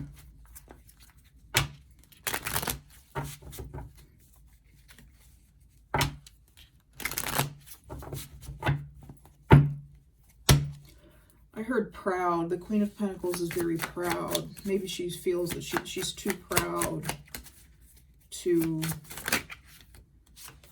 life partner, too proud to say anything. It's over to this other person. I feel like as far as she's concerned, this relationship may be over. It's somebody who has the energy of a life partner to them. Now they could be, for some of you, this could be somebody that you're married to that you're estranged from right now for some reason. Or somebody that you've been dating for a long time that you're now estranged from for some reason. And you're pretending you don't care. Pretending you aren't affected. For some of you, this is a little more complex. This is somebody who could be a life partner potentially. Or somebody who was a life partner in a past life with whom you now have a connection and there's an intensity to it. But for some of you, it's like as far as this I was gonna say this Aries person, as far as this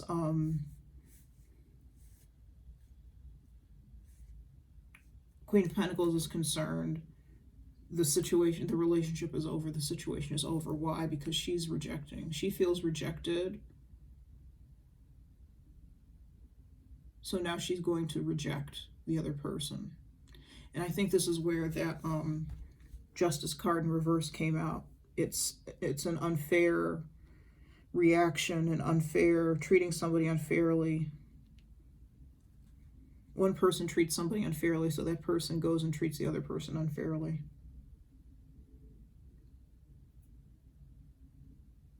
Kind of like revenge. Almost, not revenge. That's a bit of a harsh word, but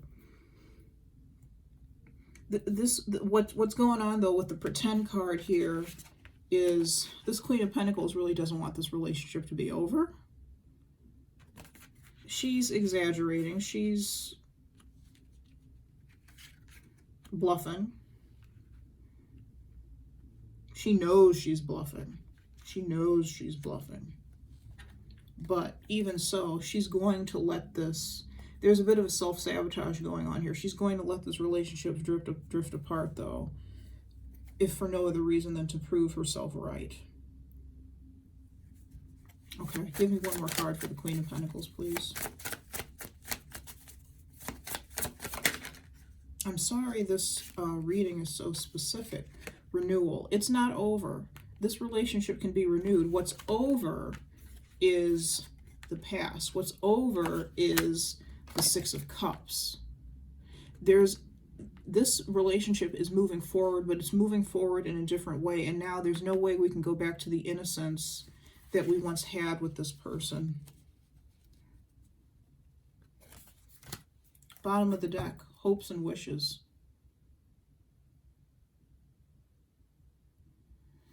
So she's hoping for something positive to come out of this. She's hoping for something positive to come out of this renewal. But she's not letting on. She's pretending. The problem is this pretending. And the pretending could be related to both the Two of Swords and the Devil, I believe. Pretending that there isn't some sort of connection here. But because she's so stubborn, she will let this relationship drift apart. And it will... I feel like she thinks that will prove something. Like I said, that will prove something. Prove what? I'm not sure, but it will prove something. Because the way she's sitting here, to me, she looks kind of haughty. Kind of like her nose stuck up in the air like, I know something you don't know. And I know something you don't know because I'm going to make it happen that way. Very proud.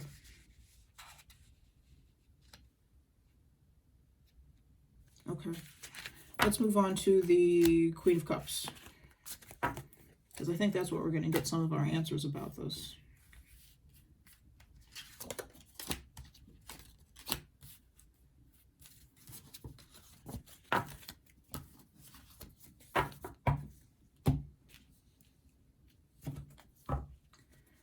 Please clarify the Queen of Cups. Please clarify the Queen of Cups. Who is the Queen of Cups? What's going on with the Queen of Cups?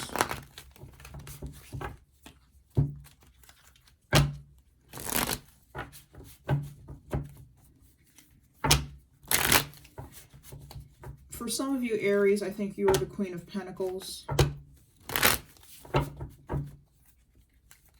The red of her dress is making, I associate that with fire. Of course, associate that with passion. Aries is a fire sign. Although some of you could also be the Queen of Cups as well. I think there are a couple of groups here out of you, Aries. Some of you are the Queen of Cups. Some of you are the Queen of Pentacles.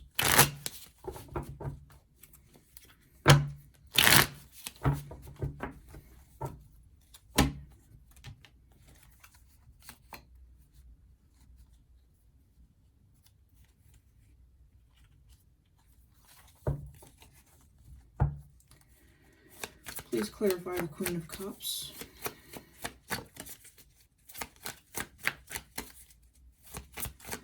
Spirit, please clarify the Queen of Cups. What's going on with the Queen of Cups? What do we need to know about the Queen of Cups? Who is the Queen of Cups?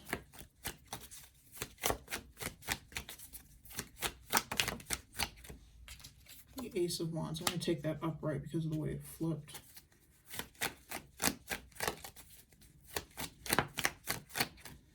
The Emperor. Okay. Aries. The Emperor is the card of Aries. So I think Aries, you are, so there are some of you who for sure are the Queen of Cups. Okay. Please clarify the Queen of Cups. Ooh. Seven of Swords and Seven of Wands. Please clarify the Queen of Cups. Also, I wanted to say the Ace of Wands flipped out onto the Queen of Pentacles. So again, there's some sort of connection. There's a passion between the Queen of Cups and the Queen of Pentacles. There's for sure a passionate relationship, passionate feelings between the two. One more card for the Queen of Cups, please.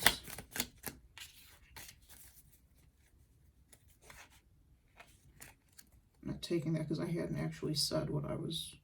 I like to say what I'm shuffling for as I'm shuffling. Please clarify the Queen of Cups. Please clarify the Queen of Cups. Queen of Pentacles. Let me take one more card. Please clarify the Queen of Cups. Two of Wands reversed. So, the Queen of Cups isn't making a decision either.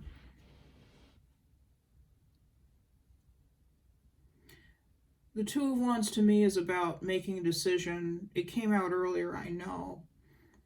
Choosing between two things that you're passionate about. When it's reversed, it's not making a decision about these two things. Could be two things considering this Queen of Pentacles.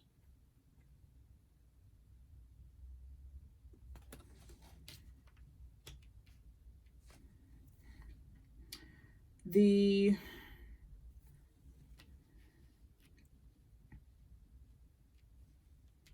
heard lock and key. The Queen of Cups is holding something, some sort of information, under lock and key. Not literally, you know, I don't think she literally has anything locked up or what have you.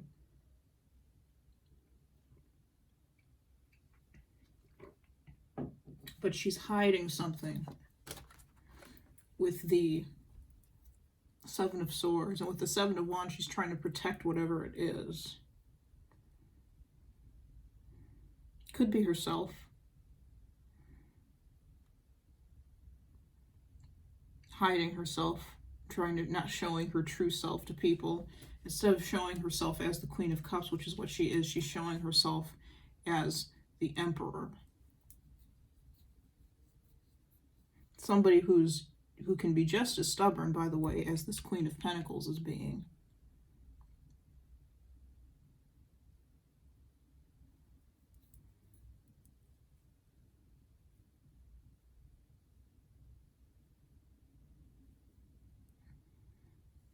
She's trying to control the situation, control her feelings, her passions.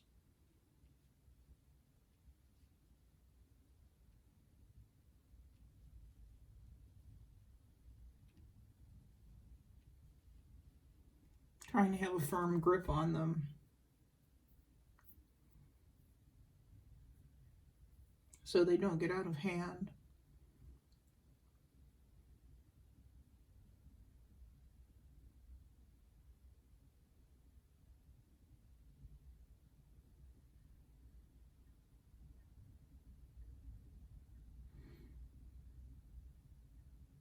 And she feels that in order to control them, it's like she has to fight a battle. It's like she has to fight a battle.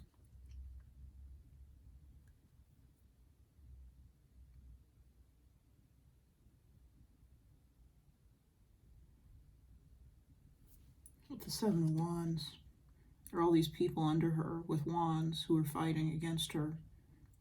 And she's on top, trying to fend them off, all by herself.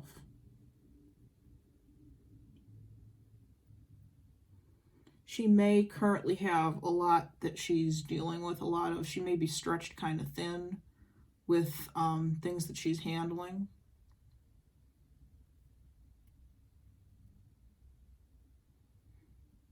And she may feel that the only way for her to handle things is to swallow her pride. Or no, not swallow her pride, actually. That's what the Queen of Pentacles needs to do. But no, in this case, not swallow her pride, but hide and cover up her sensitive Queen of Cups nature.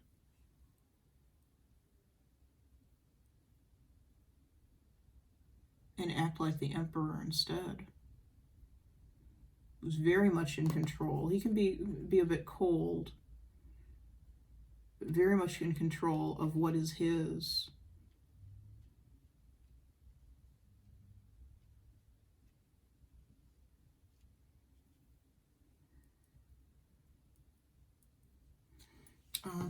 Okay, let's keep going.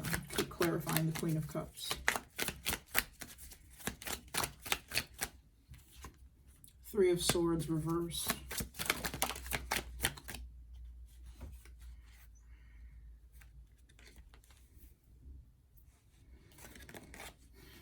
Three of Pentacles. I'll take that in the upright. Let's clarify the Queen of Cups. Queen of Wands.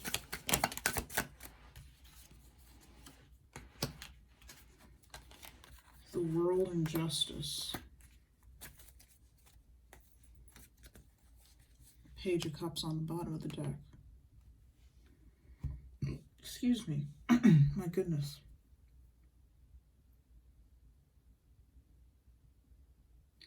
With the Three of Swords reversed, there's something that this Queen of Pentacles Queen of Cups has healed from, or is in the process of healing from.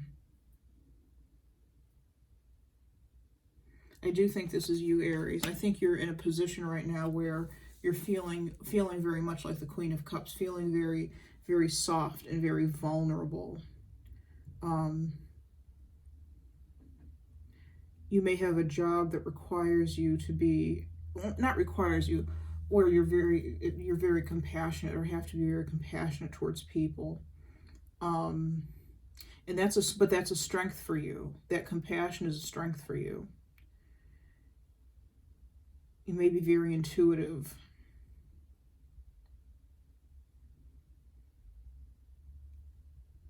But I feel that engaging with your work, whatever work that you do for a living, engaging with that work has helped you heal from whatever it is that you needed to heal with this card. There's something that hurt you with this card, and it could have been harsh words from the Queen of Pentacles. I think you understand, if it is, I think you understand why she said those harsh words to you. It hurt nonetheless, but you were able to get over it. Now you're interested in rebuilding something with the Queen of Pentacles. You're interested in stepping into your Queen of Wands power and getting something done, rebuilding something with the Queen of Pentacles.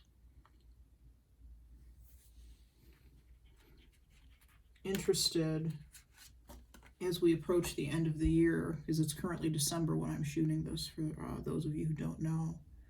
As we approach the end of the year, balancing things out, clearing the karma.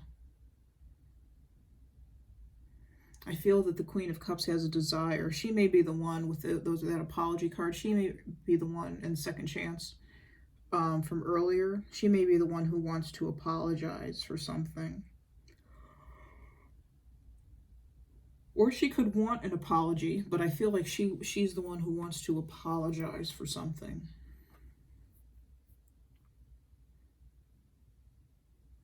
To this Queen of Pentacles. And like I said, it looks like she's going to offer her cup to the Queen of Pentacles the way these cards are situated.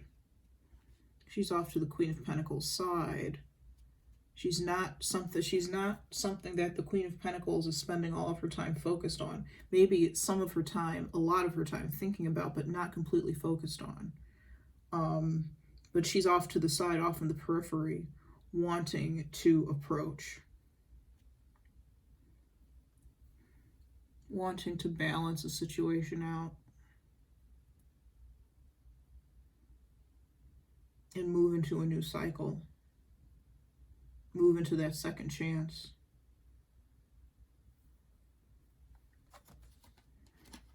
Let's see.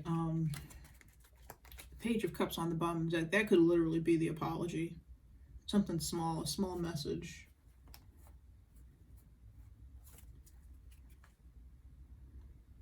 But a message nonetheless. Okay. What is this Queen of Cups? Okay, this flipped around in the deck, the Fool. That's wanting a fresh start. That's embarking on a fresh start.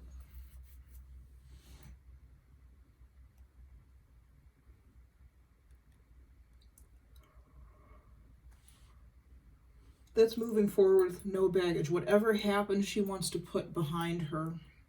Or behind the two of you, or you want to put behind the two of you. You don't want to continue carrying any negative energy, any negative emotions into the new year, which is probably why we have the Ten of Swords here coming up.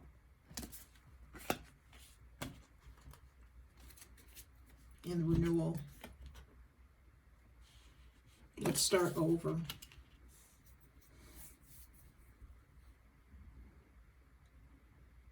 The Fool is the energy of starting fresh, with no baggage, nothing to weigh us down, only taking with us what we need and leaving the rest. And I think that what she wants is to take this Queen of Pentacles with her wherever it is that she's on her way to, whatever journey she's on her way to explore, if you will.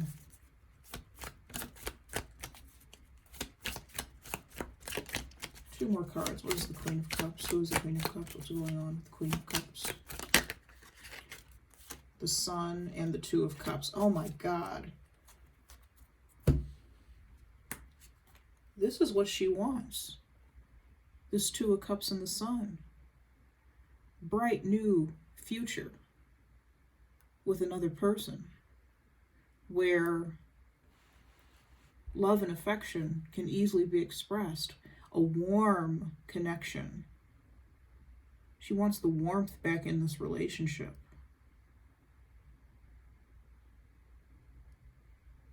No fear, nor cold, no coldness. She wants the love and the warmth back.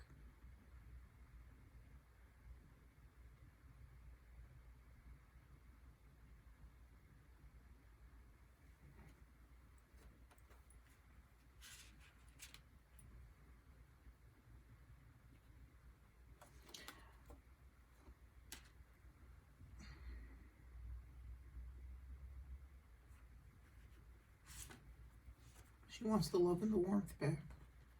Okay. Let's pull Untold Truths of the Heart for her now, too. Please clarify the Queen of Cups. Please clarify the Queen of Cups.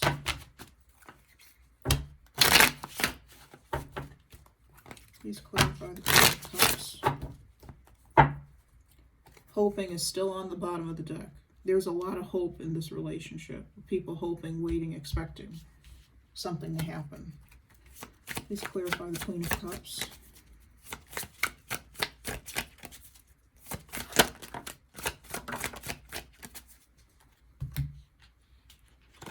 We have tension, letting go of the stress, letting go of the conflict between these two. There is some sort of conflict between these two people, not seeing between the two queens, not seeing something out of eye to eye, some sort of turbulence. The Queen of Cups wants to release this and move on. The Queen of Pentacles is still kind of on the fence, not knowing what's going on, not understanding. Influences, dark attachments, third parties. I'm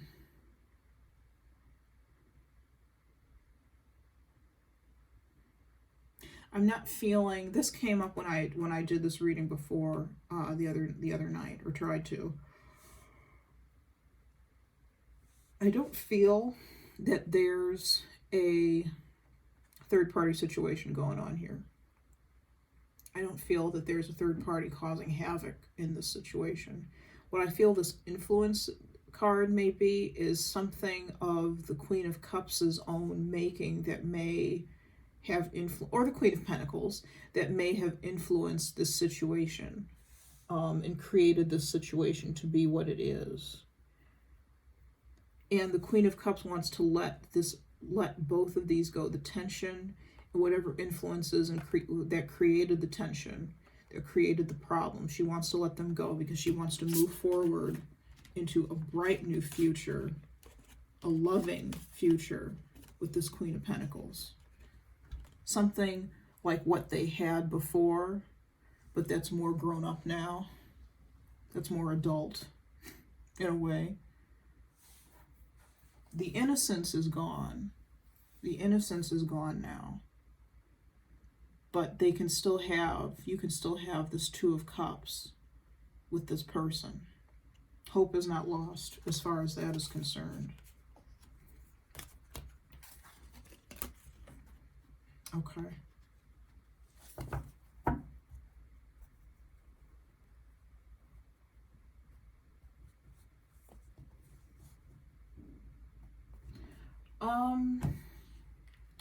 We're going to do something with some other oracle cards that I have. And then we're going to read these three cards together. We're going to do something with the oracle cards first. I have Alice's Romance Oracle 1 and 2, decks 1 and 2. And we're going to see how each of these queens feels about the other. Okay. So we're going to start off with the Queen of Pentacles. How does the Queen of Pentacles feel about the Queen of Cups? How does the Queen of Pentacles feel about the Queen of Cups? How does the Queen of Pentacles feel about the Queen of Cups? How does the Queen of Pentacles feel about the Queen of Cups? How does the Queen of Pentacles feel about the Queen of Cups, Spirit? Thank you. We have so much in common. Sorry, you can't see that. I'm going to move the Queen of Cups over a little bit. How does the Queen of Pentacles feel about the Queen of Cups? Too many cards.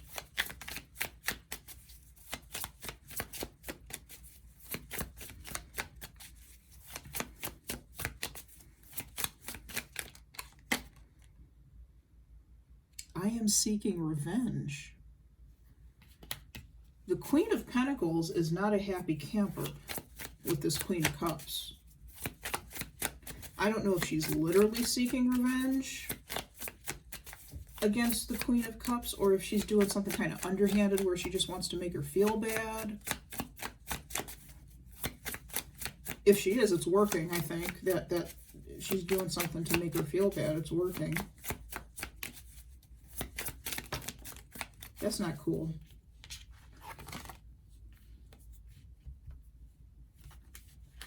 Okay, I'm not taking all three of those. How does the Queen of Pentacles feel about the Queen of Cups? I'm not taking those two either. One card, please. How does the Queen of Pentacles feel about the Queen of Cups?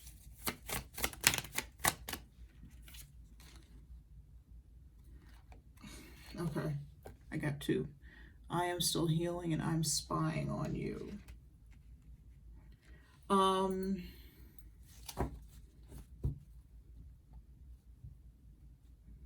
The Queen of Pentacles may, like I said, she's pretending like she's not,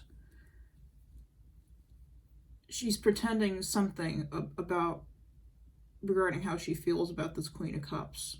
She's hiding something. She's bluffing. But really, she's quite interested in what this Queen of Cups is doing. Quite interested in what's going on with her. But at the same time, Queen of Pentacles is very focused on herself, because she says, I'm still healing. So there's something that she's healing from. Maybe some hurt that she's healing from. Could be the hurt that this Queen of Cups inflicted. Maybe if she inflicted something on the Queen of Pentacles, a hurt that the Queen of Cups inflicted on the Queen of Pentacles. Is there anything else? How else does the Queen of Pentacles feel about the Queen of Cups, please?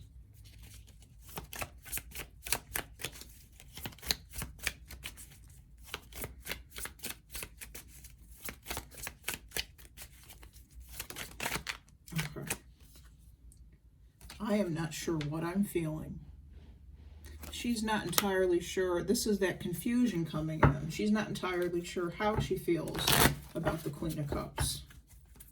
She's confused. Yes, we have a lot in common, and I feel that she wants to explore that, but at the same time, there's part of her that is very angry with the Queen of Cups.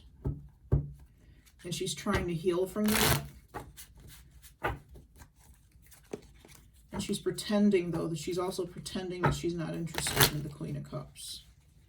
That she doesn't really care one way or the other what'll happen or what's going on. So let's clarify the Queen of Cups. How does the Queen of Cups feel about the Queen of Pentacles? How does the Queen of Cups feel about the Queen of Pentacles?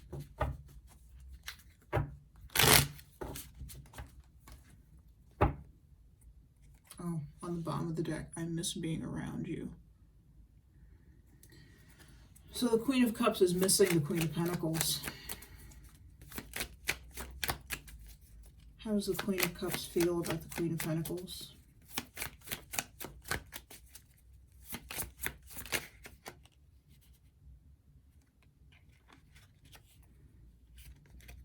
Just one card, please.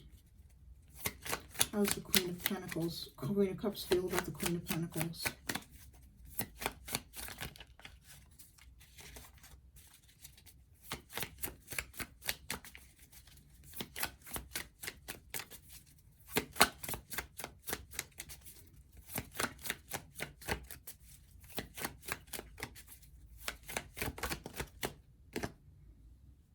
I am thinking of forever.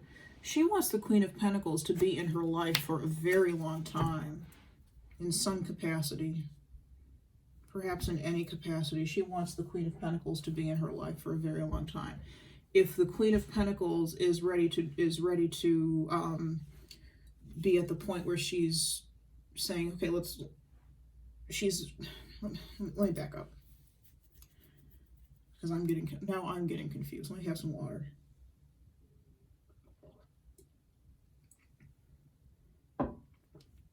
Okay.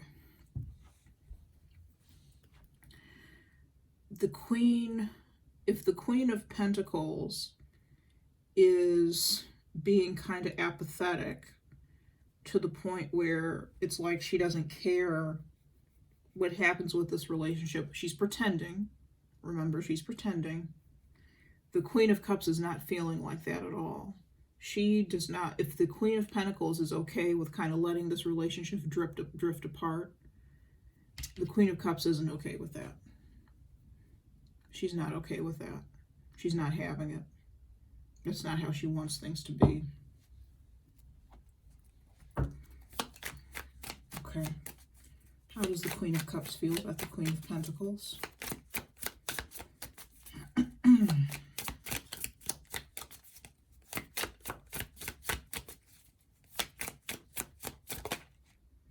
I have trust issues. Queen of Pentacles, or the Queen of Pentacles may also have trust issues. Because I wanted to say that the Queen of Pentacles has trust issues. The Queen of Cups has trust issues. That's something that she's going to have to work on, whoever she is. Could be you or them. Could be you, Aries, or the other party.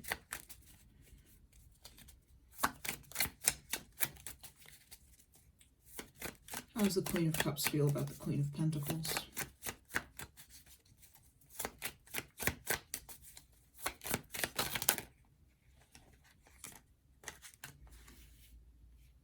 Every song reminds me of you. And my intentions are pure. So the Queen of Pentacles, she only wants good things. Or, sorry, the Queen of Cups only wants good things for the Queen of Pentacles. She thinks about her a lot. Everything she hears, everything she sees, something reminds her of the Queen of Pentacles. And her intentions towards the Queen of Pentacles are very pure. She doesn't want to hurt the Queen of Pentacles. If she did hurt the Queen of Pentacles, it was not intentional. It was not an intentional hurting on the Queen of Cups' part. And I'm getting chills as I said that. So there may be something really, really to that, really important about that. Okay. How does the Queen of Cups feel about the Queen of Pentacles? Too many cards. How does the Queen of Cups feel about the Queen of Pentacles?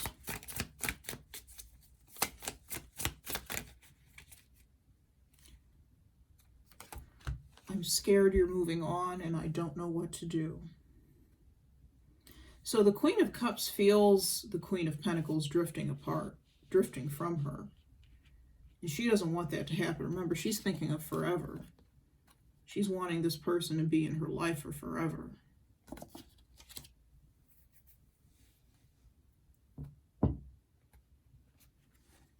But she doesn't know what to do to fix the situation. So in a way, she's also content to just let this fall apart. I'm not seeing that she doesn't know what to do to fix it. I feel like she wants to fix it, but she doesn't know what to do. So she's just she'll just let it fall apart then. Kind of like, if this is what you want to do, if you want to let this fall apart, then what can I do? She's kind of throwing her hands up in the air. What can I do to make you feel otherwise?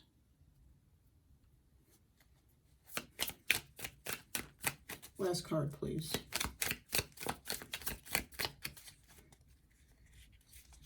How does the Queen of Cups feel about the Queen of Pentacles?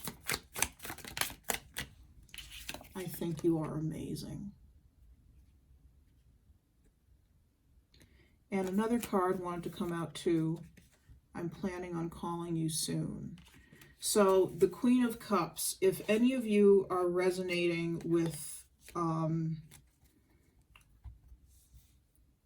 this somehow, you know, if you're the Queen of Pentacles, this Queen of Cups is thinking, she thinks so highly of you, but she's planning on reaching out to you soon. So she may be reaching out to you soon, or there may be something that kind of jogs that feeling in her of wanting to reach out to you soon. Calling you, could be texting, could be emailing, but this did specifically say calling and not messaging. There are other cards in this deck that do say messaging, so there's something about calling. All right, could be a phone call. Very interesting. Okay, and what I'm going to do now is I'm going to pull, and then we're going to move on because we are running long on time again. I'm going to pull one card for each person from the Hidden Truth Oracle. So, Spirit, what card do you have? What message do you have for last message from the Queen of Pentacles? What last message do you have from the Queen of Pentacles? What last message do you have from the Queen of Pentacles regarding the Queen of Cups? What last message do you have from the Queen of Pentacles regarding the Queen of Cups?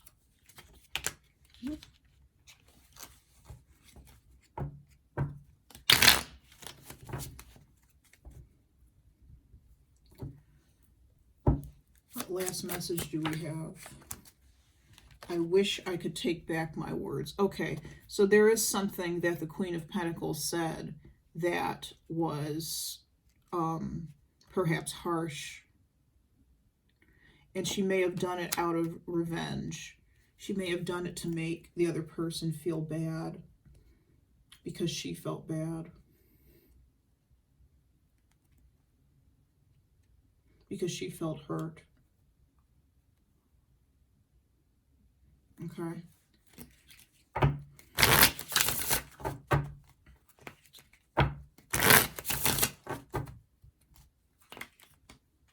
Spirit, what message do you have from the Queen of Cups to the Queen of Pentacles?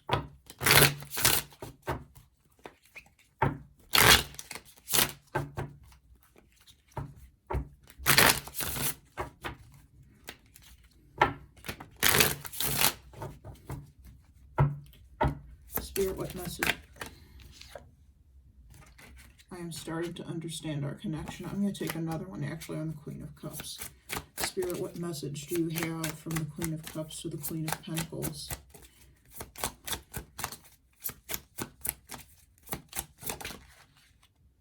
I can't stop thinking about you. Bottom of the deck, I want to feel that way again. She wants, the Queen of Cups wants to feel that nostalgia, that warmth, that love, that tenderness from the Queen of Pentacles, or that she experienced with the Queen of Pentacles again. The Queen of Pentacles can be a very maternal, loving, loving energy, and the Queen of Cups may have really liked that maternal, nurturing, caretaking energy, and she wants to, that's what she wants to feel again from this relationship. That's what she wants again. She wants the caring back, mutual caring between the two. But she's starting to understand why she can't stop thinking about this, about the Queen of Pentacles. She's starting to understand why there's a connection, what the connection is. She's starting to figure things out. Okay.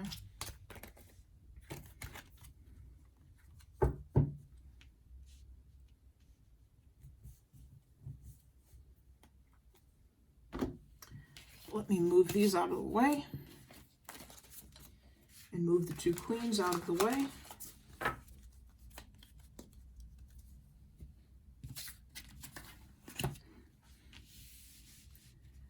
And now we're going to work with the Ten of Swords, Reverse, Renewal, and the I almost said the Eight of Pentacles and the Eight of Cups, the Eight of Wands. So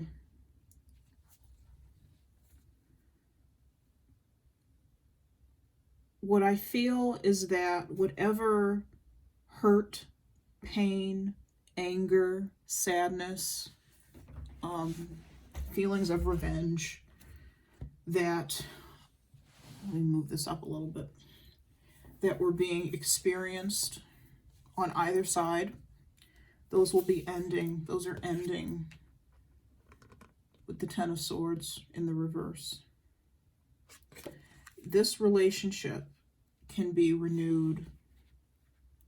Like I said, with these, remember we pulled these oracle cards out for the Queen of Pentacles, life partner. It's over. Renewal.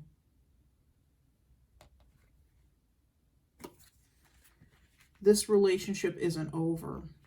What's over is the negativity that came with the Ten of Swords, the pain that was felt, the stress, the distress, the distraction. Distraction, I don't know why I said distraction. For somebody, there's something about a distraction. The dis-ease. All that is going to be coming to an end, or has come to an end. I think in most cases it's a matter of it will be coming to an end. It hasn't come to an end just yet, but it will be. Renewal. This says, reviewing the past with compassion and forgiveness. Time to heal, head in a new direction. Also, since I thought it said heal, perhaps that's important. Time to heal. It could be time to heal this situation now. It's gone on long enough. Spirit is saying it's time to heal, time to start over. Clarity on your life purpose. In your heart, you know what to do. Okay. Renewal is the Judgment card in the regular tarot deck. And it's about, it usually shows the Archangel Gabriel, I believe it is, blowing his horn and waking up the dead, resurrecting the dead for their last judgment, where their lives will be under review and they'll know whether or not they can join, for those who are religious, I guess join God in heaven. Final judgment will be passed. So final judgment will be passed on this relationship. And you'll know sooner rather than later, I believe, which way the relationship will be going. How you can move forward, if you're moving forward. I definitely think you're moving forward. Why? Because we have the Eight of Wands, and the Eight of Wands is all about forward motion. It's a lesser reflection of the Chariot. The Chariot is about finally being able to move forward in one direction, in the same direction, everybody together. This says, too much going on, stress caused by many positive opportunities, unexpected events or rapid changes, the ability to multitask, business travel. I feel that there's a discussion that needs to be had between the Queen of Cups and the Queen of Pentacles. And I feel that once that discussion is had, once that occurs, then everything will move forward very swiftly. So remember I was saying that there was going to be a new start in March. Once that conversation happens, sometime at the beginning of the year, it could be very, very close to the first of the year. Everything will be moving forward very swiftly and very smoothly in this relationship, and I think being fixed. Let's clarify the Eight of Wands. Let's see where the Eight of Wands is going. Spirit, please clarify the Eight of Wands. Where's the Eight of Wands going? Where is it taking us?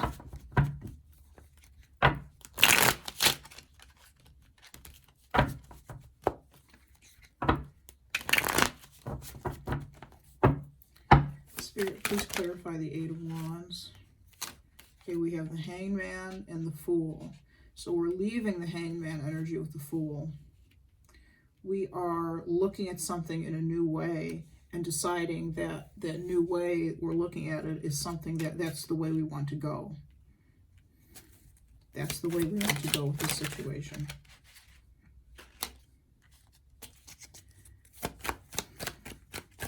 Please clarify the Eight of Wands, Spirit.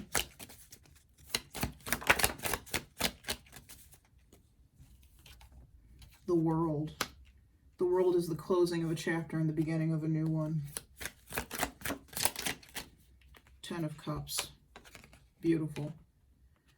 This is that warmth and that affection and that nurturing and that love coming back into the relationship between the Queen of Pentacles and the Queen of Cups. This is the love coming back, the celebration, the feeling of family. There's a close tie and a close connection, a close bond between these two women or between these two people. It's a feeling of soulmates. It's a feeling of family.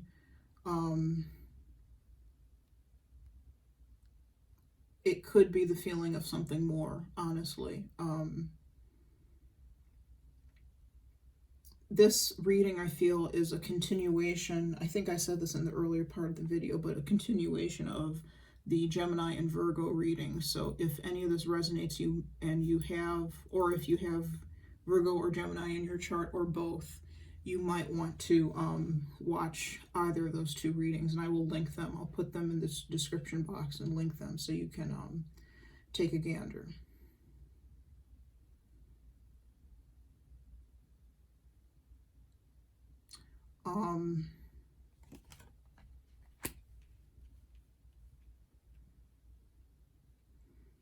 So you'll be moving full speed ahead towards the 10 of Cups by year's end, by the end of this year, the beginning of the new one. And when I say this year and the new one, I mean by the end of 2020 and the beginning of 2021. And I'm sure you'll be ready for that in many, many ways, with the way things are in the world right now.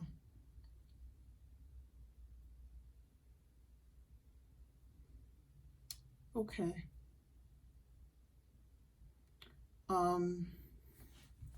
Instead of pulling a true love reading card, since I put your supportive oracle clarifiers away, we're going to pull as advice some cards from the Romance Angels deck, because I do want to use those for this reading. Okay. Spirit, what advice do you have? Let's do it this way. Spirit, what advice do you have for Aries, for love? What advice do you have for Aries, for love?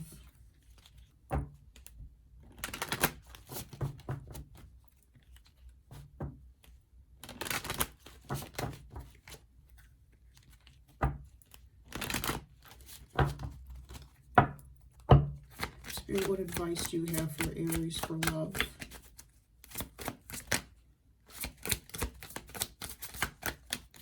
Two cards. It is safe for you to love, and separation. So again, whoever it is that you're separated from, it's safe for you to love them. It's a safe this is a safe relationship, this relationship between the Queen of Cups and the Queen of Pentacles. Let me see if I can get rid of this glare. Not really. There. If I turn them on the side, which I know doesn't really help you guys. But I don't like you seeing the glare. I like you being able to see the cards as much as you can. Anyhow, the two of you are in separation, but your people, it's important to remember that it's safe for you to love this person. There may have been something done in the past, some things said that weren't kind. We all have moments where we say unkind things, where we do unkind things, but it's safe for you to love this person. And it's safe for them to love you. What other advice do you have for Aries, please? Healing family issues and playfulness. Healing family issues, I think that's what needs to happen between the two of you. I feel that's what needs to happen between the two of you. You need to heal whatever issues. The Spirit wants you to make sure that you heal whatever issues there are surrounding you, surrounding this situation, and to recapture the fun of your relationship. It says, allow your inner joyful spirit of fun to shine through. And I feel like it used to. And I feel like in this relationship, you used to have a lot of fun. There used to be a lot of warmth and laughter and joy. And neither of you like the fact that it's there anymore. It can return. Things won't be the same as they were before because, again, I feel that this relationship is maturing or has matured. I feel that both of you have matured with it or will mature with it. But remember how fun, that's the important thing to remember. You know, if you feel some kind of way, if you find yourself feeling some kind of way about the other person, Aries, remember how much fun you used to have together. Think about that. And on the bottom of the deck is true love. This is the romance of a lifetime. There could be something more to this situation. I don't believe this relationship is a cut and dried friendship. I know I'm getting that for some people where it's not a committed relationship, but it could be something similar to that at some point.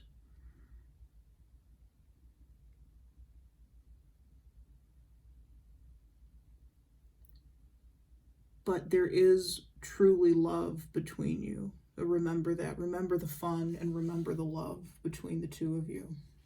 All right. Okay, Aries. That is your reading. It's kind of long. It's very long, but I think we covered a lot. I hope you enjoy it.